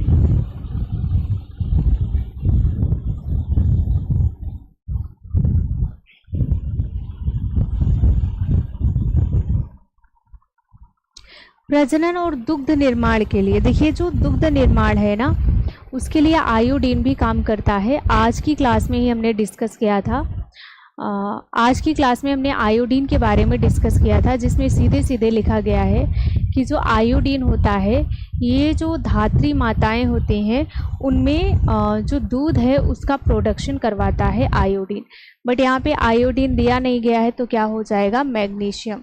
दुग्ध श्रावण के लिए भी ये ज़रूरी है, ठीक है, बी वाला ऑप्शन करेक्ट है। अगर मैग्नीशियम ना होता तो आप आयोडीन भी लगा सकते हैं। शरीर के बाह्य कोशीय तरल में मुख्य धनायन कौन सा होता है? पहला है मैग्नीशियम, दूसरा है पोटेशियम, तीसरा है सोडियम, चौथा है आयरन। 58।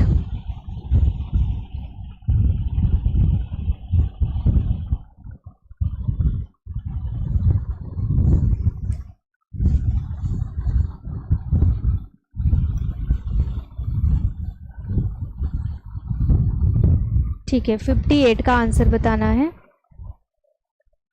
शरीर के बाह्य कोशीय तरल में मुख्य धनायन कौन सा होता है?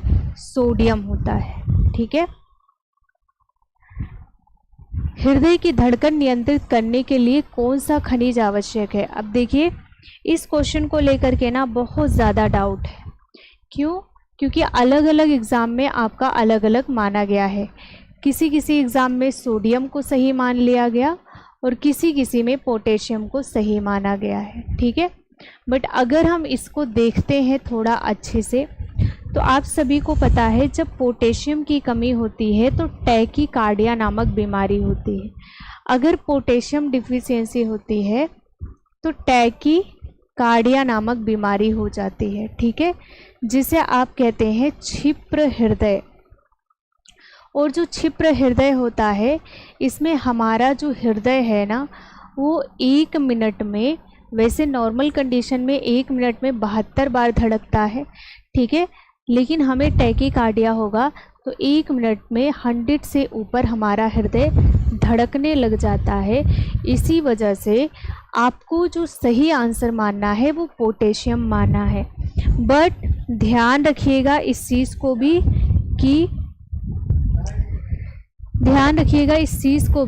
कि अलग अलग एग्ज़ाम में दोनों चीज़ों को सही माना गया है। सोडियम को भी सही माना गया है, पोटेशियम को भी सही माना गया है। बट जो हमारा कॉन्सेप्ट है वो क्या कहता है कि अगर ऐसी कंडीशन है तो आप पोटेशियम पर आंसर देंगे। कितने लोगों ने इसको देखा है कि अलग अलग एग्ज़ाम में दोनों चीज़ें सही मानी गई हैं? ठीक है, तो ऐसे क्वेश्चन में देखिए कंफ्यूजन बहुत ज़्यादा है। अब एग्ज़ाम पर डिपेंड होता है कि कब किसको सही माना जाता है, और जो इसका रीज़न है ना, रीज़न यही है। इसीलिए इस कंडीशन में हम पोटेशियम को लगाएंगे, और अगर सोडियम पोटेशियम दोनों एक साथ नहीं होता है तो आप सोडियम को भी लगाइए, पोटेशियम को भी लगाइए। मतलब सोडियम अलग अगर दिया गया है, पोटेशियम के साथ नहीं दिया गया है, तो आप सोडियम को भी सही मान सकते हैं, आप पोटेशियम को भी सही मान सकते हैं, क्योंकि दोनों जो काम करते हैं वो हृदय के लिए काम करते हैं, ठीक है, ध्यान रखिएगा।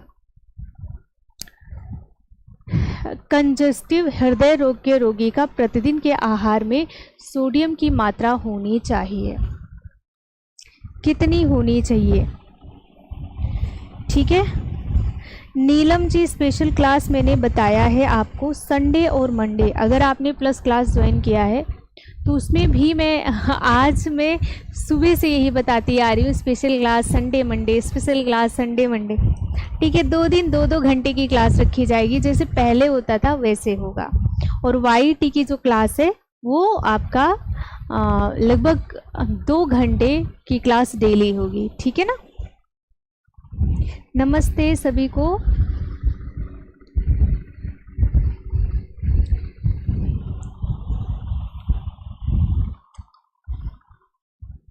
अगर हम हृदय रोगी हैं तो हमें जो सोडियम की मात्रा लेनी चाहिए पर डे वो कितना लेना चाहिए? लगभग 500 मिलीग्राम से कम लेना चाहिए। घेघा रोग में क्या होता है? और एक दिन मैं यहीं पर, ठीक है, कल या परसों क्लास करवा दूंगी आपका आरडीए का, सारा एजुकेशन पर ही, ठीक है। ओके सीमा जी, टेक्सटाइल से भी ले आऊँगी क्लास। तो पहले तो मैं कल या परसों की क्लास में, हो सकता है कल की क्लास में ही आरडीए रिवाइज्ड करके जो अभी दिया गया है आपका 2024 रिवाइज्ड आरडीए, उसके बारे में एक बार डिस्कशन कर लेते हैं। उसका पीडीएफ आपको शेयर कर दिया जाएगा। पीडीएफ पाने के लिए आप सभी लोग पब्लिक टेलीग्राम से जुड़ जाओ। कल की क्लास में आरडीए डिस्कस करेंगे, ठीक है, जो कि मोस्ट इम्पॉर्टेंट पॉइंट है। कोई सभी एग्ज़ाम देने आप जा रहे हैं, TGT, PGT, LT, GIC, UGC net, आपके लिए जो आरडीए है वो मेन पॉइंट है, ठीक है। घेघा रोग में होता है थायराइड ग्रंथि बढ़ जाती है, रक्तचाप बढ़ जाता है, यकृत बढ़ जाता है, बुखार आता है। अच्छा, कितने लोग आरडीए पढ़ना चाहते हैं एक बार बता दीजिए, मैं भी संख्या जान लूं।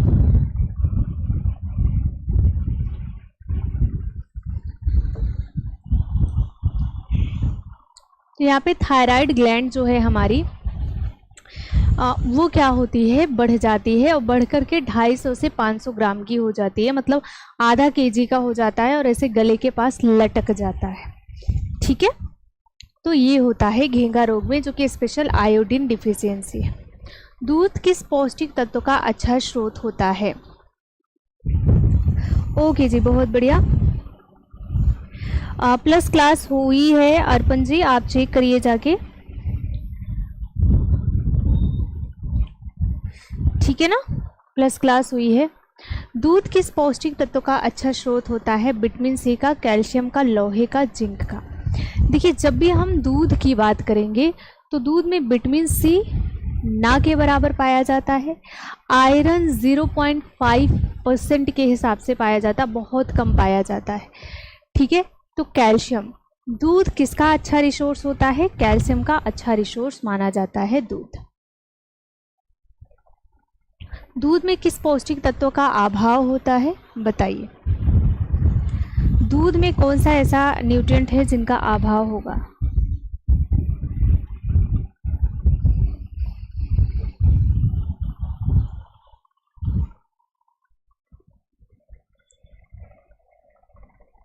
दूध में किसका अभाव होता है?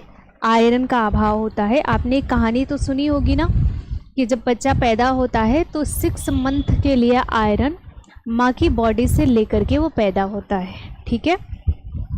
इसीलिए उसे 6 महीने तक सप्लीमेंट्री डाइट की ज़रूरत नहीं होती है, क्योंकि वो आयरन ऑलरेडी लेकर ही पैदा होता है। 6 माह तक उसे आयरन वगैरह कुछ भी बाहर की चीज़ें नहीं चाहिए होती हैं, ठीक है। तो किस पौष्टिक तत्व का अभाव होता है दूध में? तो आयरन का अभाव होता है। और बच्चे 6 मंथ तक दूध पर डिपेंड होते हैं पूरी तरीके से, और उनके बॉडी में आयरन डिफिशियंसी भी नहीं होती है। क्यों? क्योंकि वो 6 मंथ का आयरन स्टोर करके पैदा होते हैं।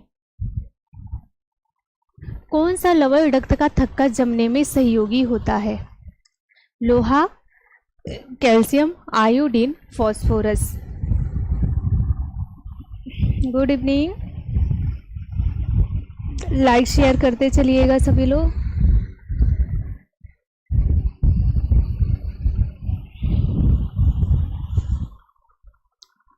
कौन सा लवण रक्त का थक्का जमने में सहयोगी होता है? आयोडीन होगा नहीं, लोहा होगा नहीं, क्या हो जाएगा? कैल्शियम। कैल्शियम होता है, प्रोटीन होता है, थ्रोम्बिन होता है, प्रोथ्रोम्बिन होता है। इस तरीके से अलग अलग चीज़ें जो हैं वो रक्त को जमाने में सहयोगी होती हैं। भूमिगत जल में ऐसा कौन सा लवण पाया जाता है जो कि बहुत तेजी से चर्म रोगों को दूर करता है? क्या कैल्शियम है, लोहा है, गंधक है, सोडियम है? भूमिगत जल में कौन से ऐसे न्यूट्रिएंट होते हैं जो डर्मेटाइटिस से बचाने का काम करते हैं?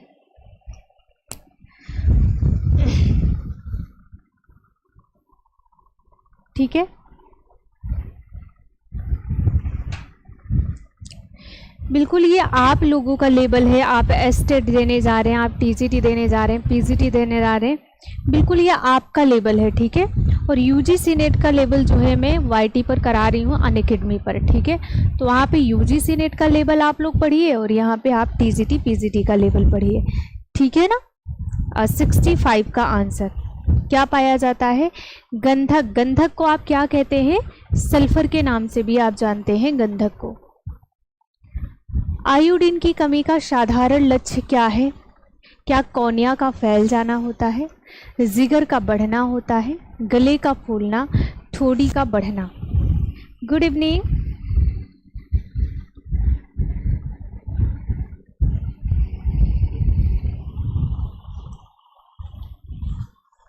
आयोडीन की कमी का साधारण सा लक्ष्य क्या है? देखिए, कॉर्निया फैलता है कब?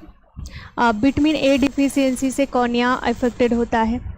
जिगर का बढ़ना ये किसी में नहीं आएगा, ठीक है। ठोड़ी का बढ़ना नहीं आएगा। गले का फूलना, जो थायराइड ग्लैंड होती है वो चीज़ यहाँ पे शामिल होती है। आयोडीन युक्त तेल के 1 ml इंजेक्शन से बचाव हो सकता है, ठीक है। क्या 1 वर्ष तक के बच्चों को, या फिर 1 से 2 वर्ष, 3 से 5 वर्ष तक के सारा जीवन?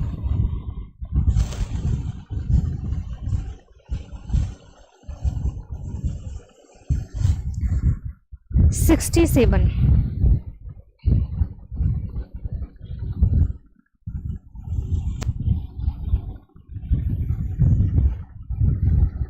बिल्कुल, 1 वर्ष तक के बच्चों को 1 ml इंजेक्शन से लाभ हो सकता है। लोहे का कार्य है क्या? क्या लोहा खून बनाता है? लोहा ऑक्सीजन पहुंचाता है, खाना पहुंचाता है, खाना और ऑक्सीजन पहुंचाता है। लोहा देखिए क्या काम करता है ब्लड में? लोहा, हीमोग्लोबिन आपने पढ़ा है, हीमोग्लोबिन में हीम प्लस ग्लोबिन होता है। अब ये जो हीम का वर्क है वो क्या होता है? इम्पॉर्टेंट वर्क इसका क्या होता है? आप सभी को पता है, इसका इम्पॉर्टेंट वर्क होता है ऑक्सीजन पहुंचाना। जो आयरन होता है ये ऑक्सीजन को हमारी छोटी से छोटी सेल तक पहुंचाने का काम करता है, ठीक है। और अगर हमें ऑक्सीजन नहीं मिलेगा प्रॉपर अमाउंट में तो क्या होगा? खून बनाना इसका मेन कार्य नहीं होता है, ठीक है। कार्य में शामिल है, बट इसका जो मेन वर्क होता है, लोहे का काम ऑक्सीजन को ट्रांसफ़र करना होता है, ठीक है। ओके, बहुत बढ़िया। अगला है 69। निम्नलिखित में से कौन सा एक कैल्शियम का अच्छा स्रोत है? पहला है चावल, दूसरा है बंगाल चना, तीसरा है दूध, चौथा है मुर्गा। बताइए कौन सा कैल्शियम का अच्छा स्रोत होता है? 69।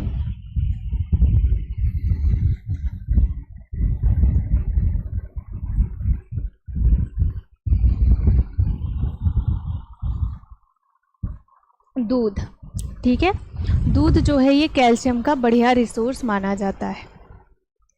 तथा रिकेट्स रोगों में कैल्शियम की अधिक मात्रा दी जाती है। किस किस रोग में आप कैल्शियम ज़्यादा अमाउंट में देंगे? क्या आप स्कर्वी में देंगे, ज्वर में देंगे, वेरी वेरी में देंगे, ओस्टियोमलेशिया में देंगे?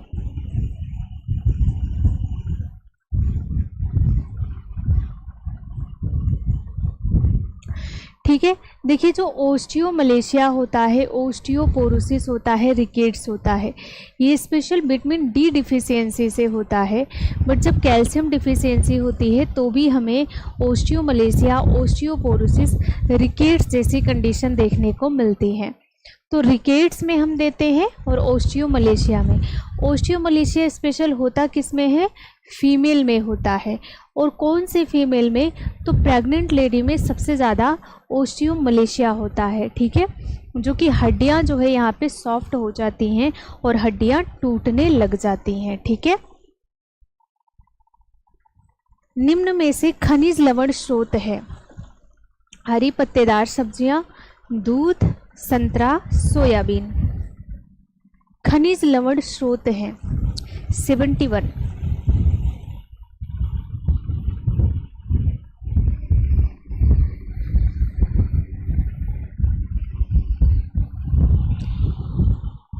खनिज लवण का अच्छा रिसोर्स होता है खनिज लवण और विटामिन।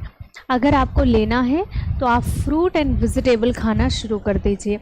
अगर आपको ऐसा लग रहा है कि आपकी बॉडी में मिनरल की कमी है या फिर विटामिन की कमी है तो आपको हरी पत्तेदार सब्जियां और फ्रूट को कंज्यूम करना शुरू कर देना चाहिए। इससे मिनरल और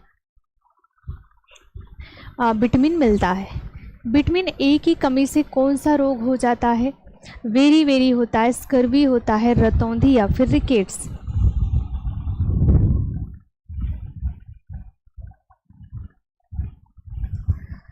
विटामिन ए की कमी से कौन सा रोग हो जाता है? 72।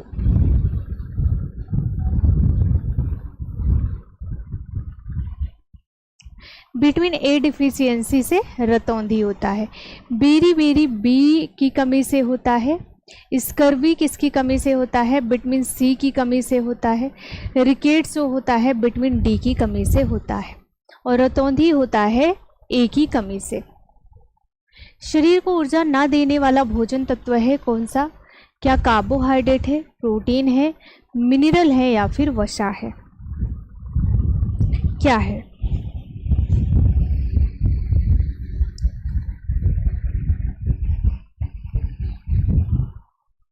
शरीर को ऊर्जा ना देने वाला भोजन तत्व क्या है?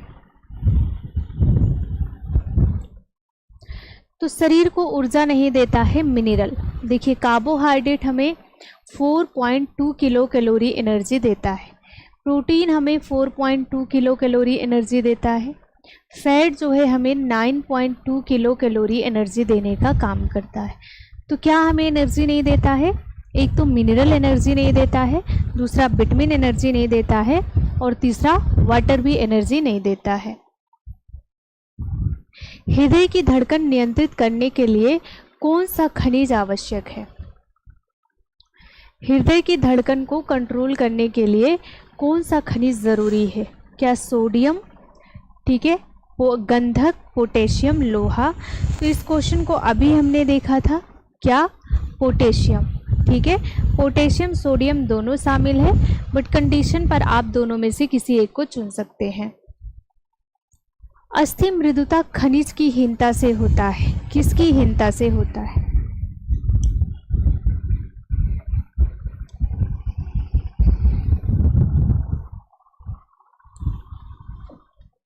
अस्थि मृदुता खनिज की हीनता से होता है। क्या आयोडीन की, लौह की, कैल्शियम की या फिर उपरोक्त सभी की? बिल्कुल, अस्थि मृदुता जो है ये कैल्शियम की कमी से होता है। वैसे स्पेशल देखा जाए तो ये विटामिन डी डिफिशियंसी डिसऑर्डर है, बट यहाँ पे विटामिन डी दिया नहीं गया है, तो विटामिन डी की जगह आप कैल्शियम को लगा सकते हैं। 76 है, हीमोग्लोबिन के निर्माण हेतु दोनों की आवश्यकता होती है। किसकी? लौह तत्वयुम जिंक की जरूरत होती है, लौह तत्वयुम कैल्शियम, लोहा और फोलिक अम्ल, लोहा तथा एस्कॉर्बिक अम्ल। किसकी जरूरत है?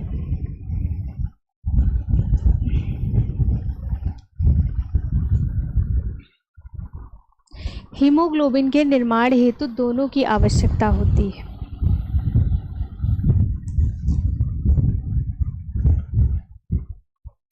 बहुत बढ़िया। यहाँ पे लोहा, लोहे के साथ फोलिक अम्ल, विटामिन B9 की ज़रूरत होती है। बहुत अच्छा, ठीक है।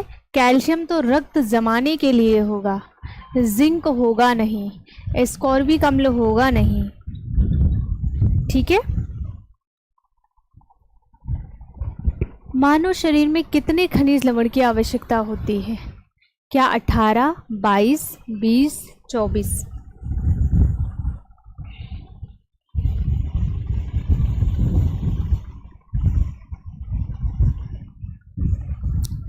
मानव शरीर में कितने मिनरल ज़रूरी हैं? देखिए यहाँ पे 24 खनिज लवण होते हैं, ठीक है। और जो अमीनो एसिड होते हैं, अमीनो एसिड होते हैं 20, ठीक है। 20 अमीनो एसिड होते हैं और 24 मिनरल होते हैं। 20 अमीनो एसिड भी अलग अलग टाइप के होते हैं। 10 एसेंशियल का है, 10 नॉन एसेंशियल का है, ठीक है।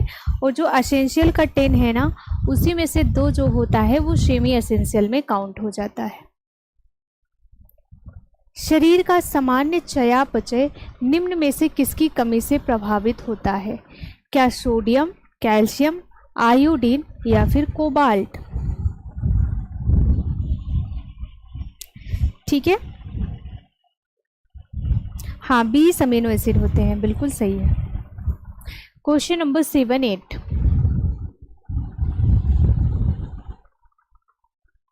क्या होगा 7, 8 का आंसर?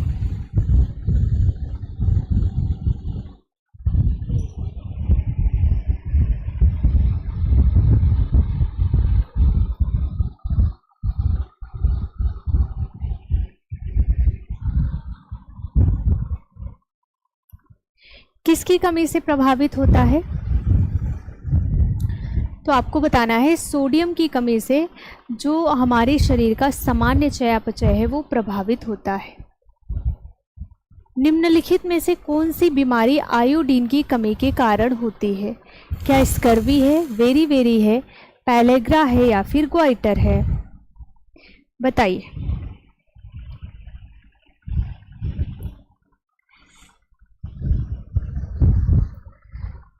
आयोडीन डिफिशियंसी से क्या होता है? तो यहाँ पे ग्वाइटर लिखा गया है जिसे आप गलगंड कहते हैं, इसी को आप घेघा रोग का नाम देते हैं। ठीक है, स्कर्वी विटामिन सी डिफिशियंसी, ये आपका बी डिफिशियंसी, ये B3 डिफिशियंसी। ठीक है, और ग्वाइटर जो होता है ये होता है आयोडीन डिफिशियंसी। अति तनाव के मरीज को किस मूल द्रव्य से परहेज करना चाहिए? क्या कैल्शियम है, जिंक है, पोटेशियम है, सोडियम है? AT।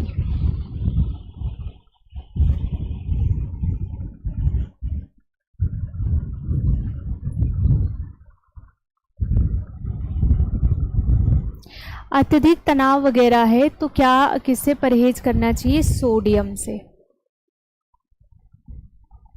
बौद्धिक विकारता किसकी कमी का लक्षण है? पहला है कैल्शियम, दूसरा है फास्फोरस, तीसरा है लोहा और चौथा है आयोडीन। ठीक है, बताइए क्या होगा? बौद्धिक विकारता किसकी कमी का लक्षण है? किसकी कमी से जो बुद्धि का विकास है वो प्रभावित होता है? तो आयोडीन की कमी से बौद्धिक विकारता प्रभावित होती है। ठीक है, और स्पेशल बच्चों में। किस मूल द्रव्य की कमी से बच्चों में जड़ मानवता का विकास होता है? Iron, iodine, copper, zinc. 82।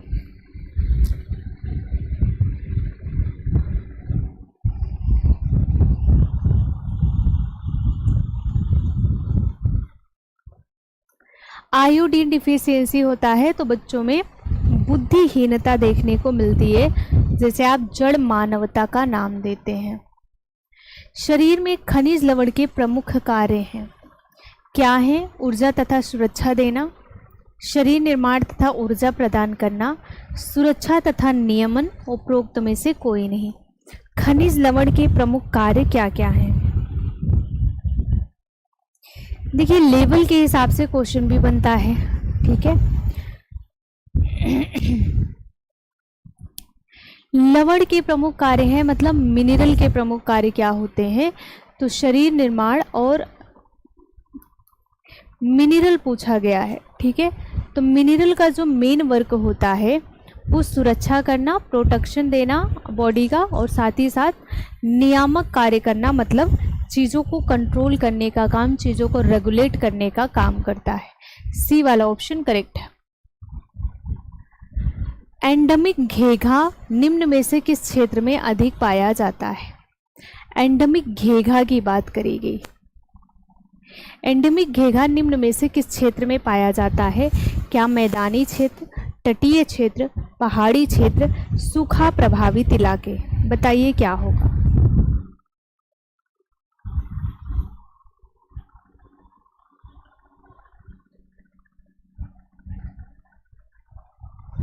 Endemic और पेंडेमिक सभी ने सुना है। तो जो एंडेमिक घेघा होता है, जब किसी स्पेशल एरिया में किसी न्यूट्रिएंट की कमी होती है तो उसे हम एंडेमिक नाम देते हैं। और एंडेमिक घेघा का मतलब पहाड़ी एरिया में जब सभी में आयोडीन डिफिशियंसी हो जाएगी, घेघा हो जाएगा, तो उसी को हम एंडेमिक घेघा का नाम देते हैं। नमक में आयोडीन के पुष्टिकरण के लिए निम्नलिखित में से क्या मिलाया जाता है? क्या स्वतंत्र आयोडीन या फिर potassium iodate, iodine sulphate, iodine phosphate?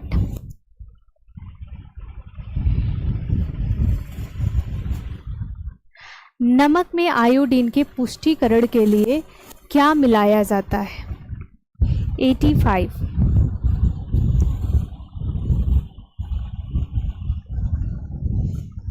85 का बी हो जाएगा, पोटेशियम आयोडेट मिक्स किया जाता है।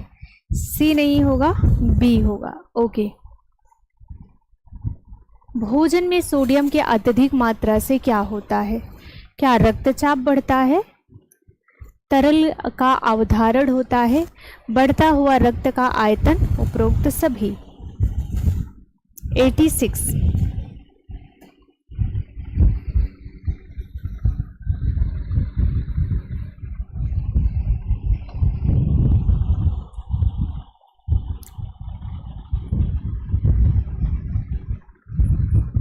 ठीक है, देखिए अगर सोडियम अधिक है तो रक्तचाप बढ़ेगा, ठीक है, तरल का अवधारण होगा, साथ ही साथ बढ़ता हुआ रक्त का आयतन, ठीक है, मतलब ब्लड प्रेशर पर इसका सीधा सीधा इफेक्ट पड़ता है सोडियम का।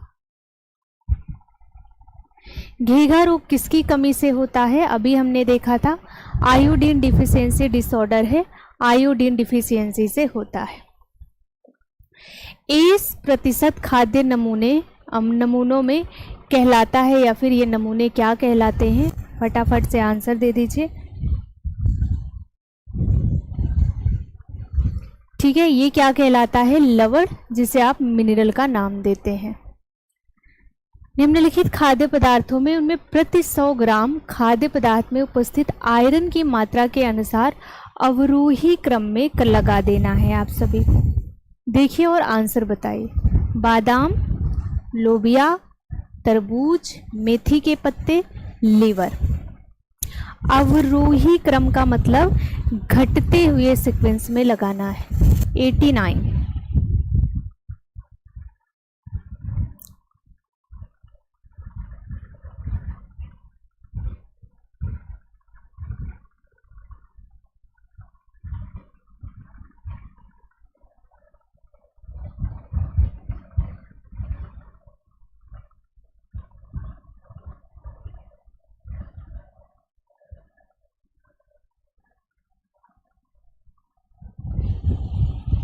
ठीक है,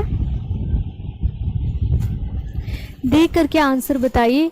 यहाँ पे अवरोही क्रम पूछा गया है, ठीक है, अवरोही। आरोही अवरोही पढ़े हैं ना आप सभी लोग, असेंडिंग और डिसेंडिंग डिसऑर्डर, असेंडिंग और डिसेंडिंग सीक्वेंस आपने पढ़ा है। तो यहाँ पे अवरोही की बात करी गई है, ठीक है। अवरोही की अगर हम बात करते हैं तो सबसे ज़्यादा जो आयरन पाया जाएगा ना, वो लीवर में पाया जाएगा, ठीक है। उसके बाद मेथी पत्ता आ जाएगा, बादाम है, लोबिया है, तरबूज। तरबूज में आयरन बहुत कम अमाउंट में पाया जाता है, ठीक है, तो आपको यहाँ पे लगा देना है। अगर आप सी देखते हैं ना, तो सी किसी भी बेस पर सही नहीं है, ठीक है। लोबिया, ठीक है, अगर हम इसको देखते हैं असेंडिंग डिसेंडिंग को अगर हम देखते भी हैं, क्योंकि बहुत सारे बच्चों ने सी ऑप्शन बताया है, तो चलिए एक बार इस पर डिस्कस कर लेते हैं। देखिए इसमें लोबिया दिया गया है, फिर तरबूज दिया गया है, ठीक है, उसके बाद डायरेक्ट लीवर दे दिया गया है। अगर इसे सही से लगाया गया होता ना, अगर इसे असेंडिंग में भी लगाया गया होता, तो भी जो लीवर है ना, ये सबसे लास्ट में आता, ठीक है। तो इस बेस पर भी आपका सी वाला ऑप्शन करेक्ट नहीं है। आपके बुक में भले सी दिया गया है, बट ये सी जो है वो सही नहीं है। क्या है? ए वाला ऑप्शन करेक्ट है। एस्कॉर्बिक एसिड तथा आयरन का आहार में परिणाम 2:1 होना चाहिए। भारतीय शाकाहारियों के आहार में एस्कॉर्बिक एसिड का परिणाम अच्छा होने पर आयरन का अवशोषण अच्छी तरह से होता है। बताइए, आपने ये चीज़ तो सुना है कि अगर आयरन का एब्जॉर्प्शन करवाना है तो आपको विटामिन सी लेना ही लेना है, ये चीज़ आप सभी ने सुनी है। तो जो असर्शन रीजन लिखा गया है, क्या ये सही लिखा गया है या फिर गलत लिखा गया है? बिल्कुल, एस्कॉर्बिक एसिड और आयरन का जो रेशियो है वो 2:1 होना चाहिए, ठीक है। और ये क्या करता है, जो विटामिन सी होता है हमारा ना, ये आयरन का एब्जॉर्प्शन बढ़ा देता है, आयरन का अवशोषण प्रॉपर तरीके से होने लग जाता है। डी वाला ऑप्शन करेक्ट। पालक में लौह अंश सबसे अधिक है, लेकिन उसकी जैव उपलब्धि उतनी अच्छी नहीं है, इसकी वजह क्या है? अच्छा, आपने एक चीज़ सुना होगा कि हरी पत्तेदार में सबसे ज़्यादा आयरन पालक में पाया जाता है। ठीक है, पाया तो जाता है लेकिन इसका ऑब्जर्वेशन पूरी तरीके से नहीं हो पाता है। क्यों? इसमें कौन से ऐसे तत्व पाए जाते हैं जो लोहे का ऑब्जर्वेशन नहीं होने देते हैं? क्या इसमें ऑक्जेलेट पाया जाता है, फाइटेट है, फाइबर है, क्लोरोफिल है?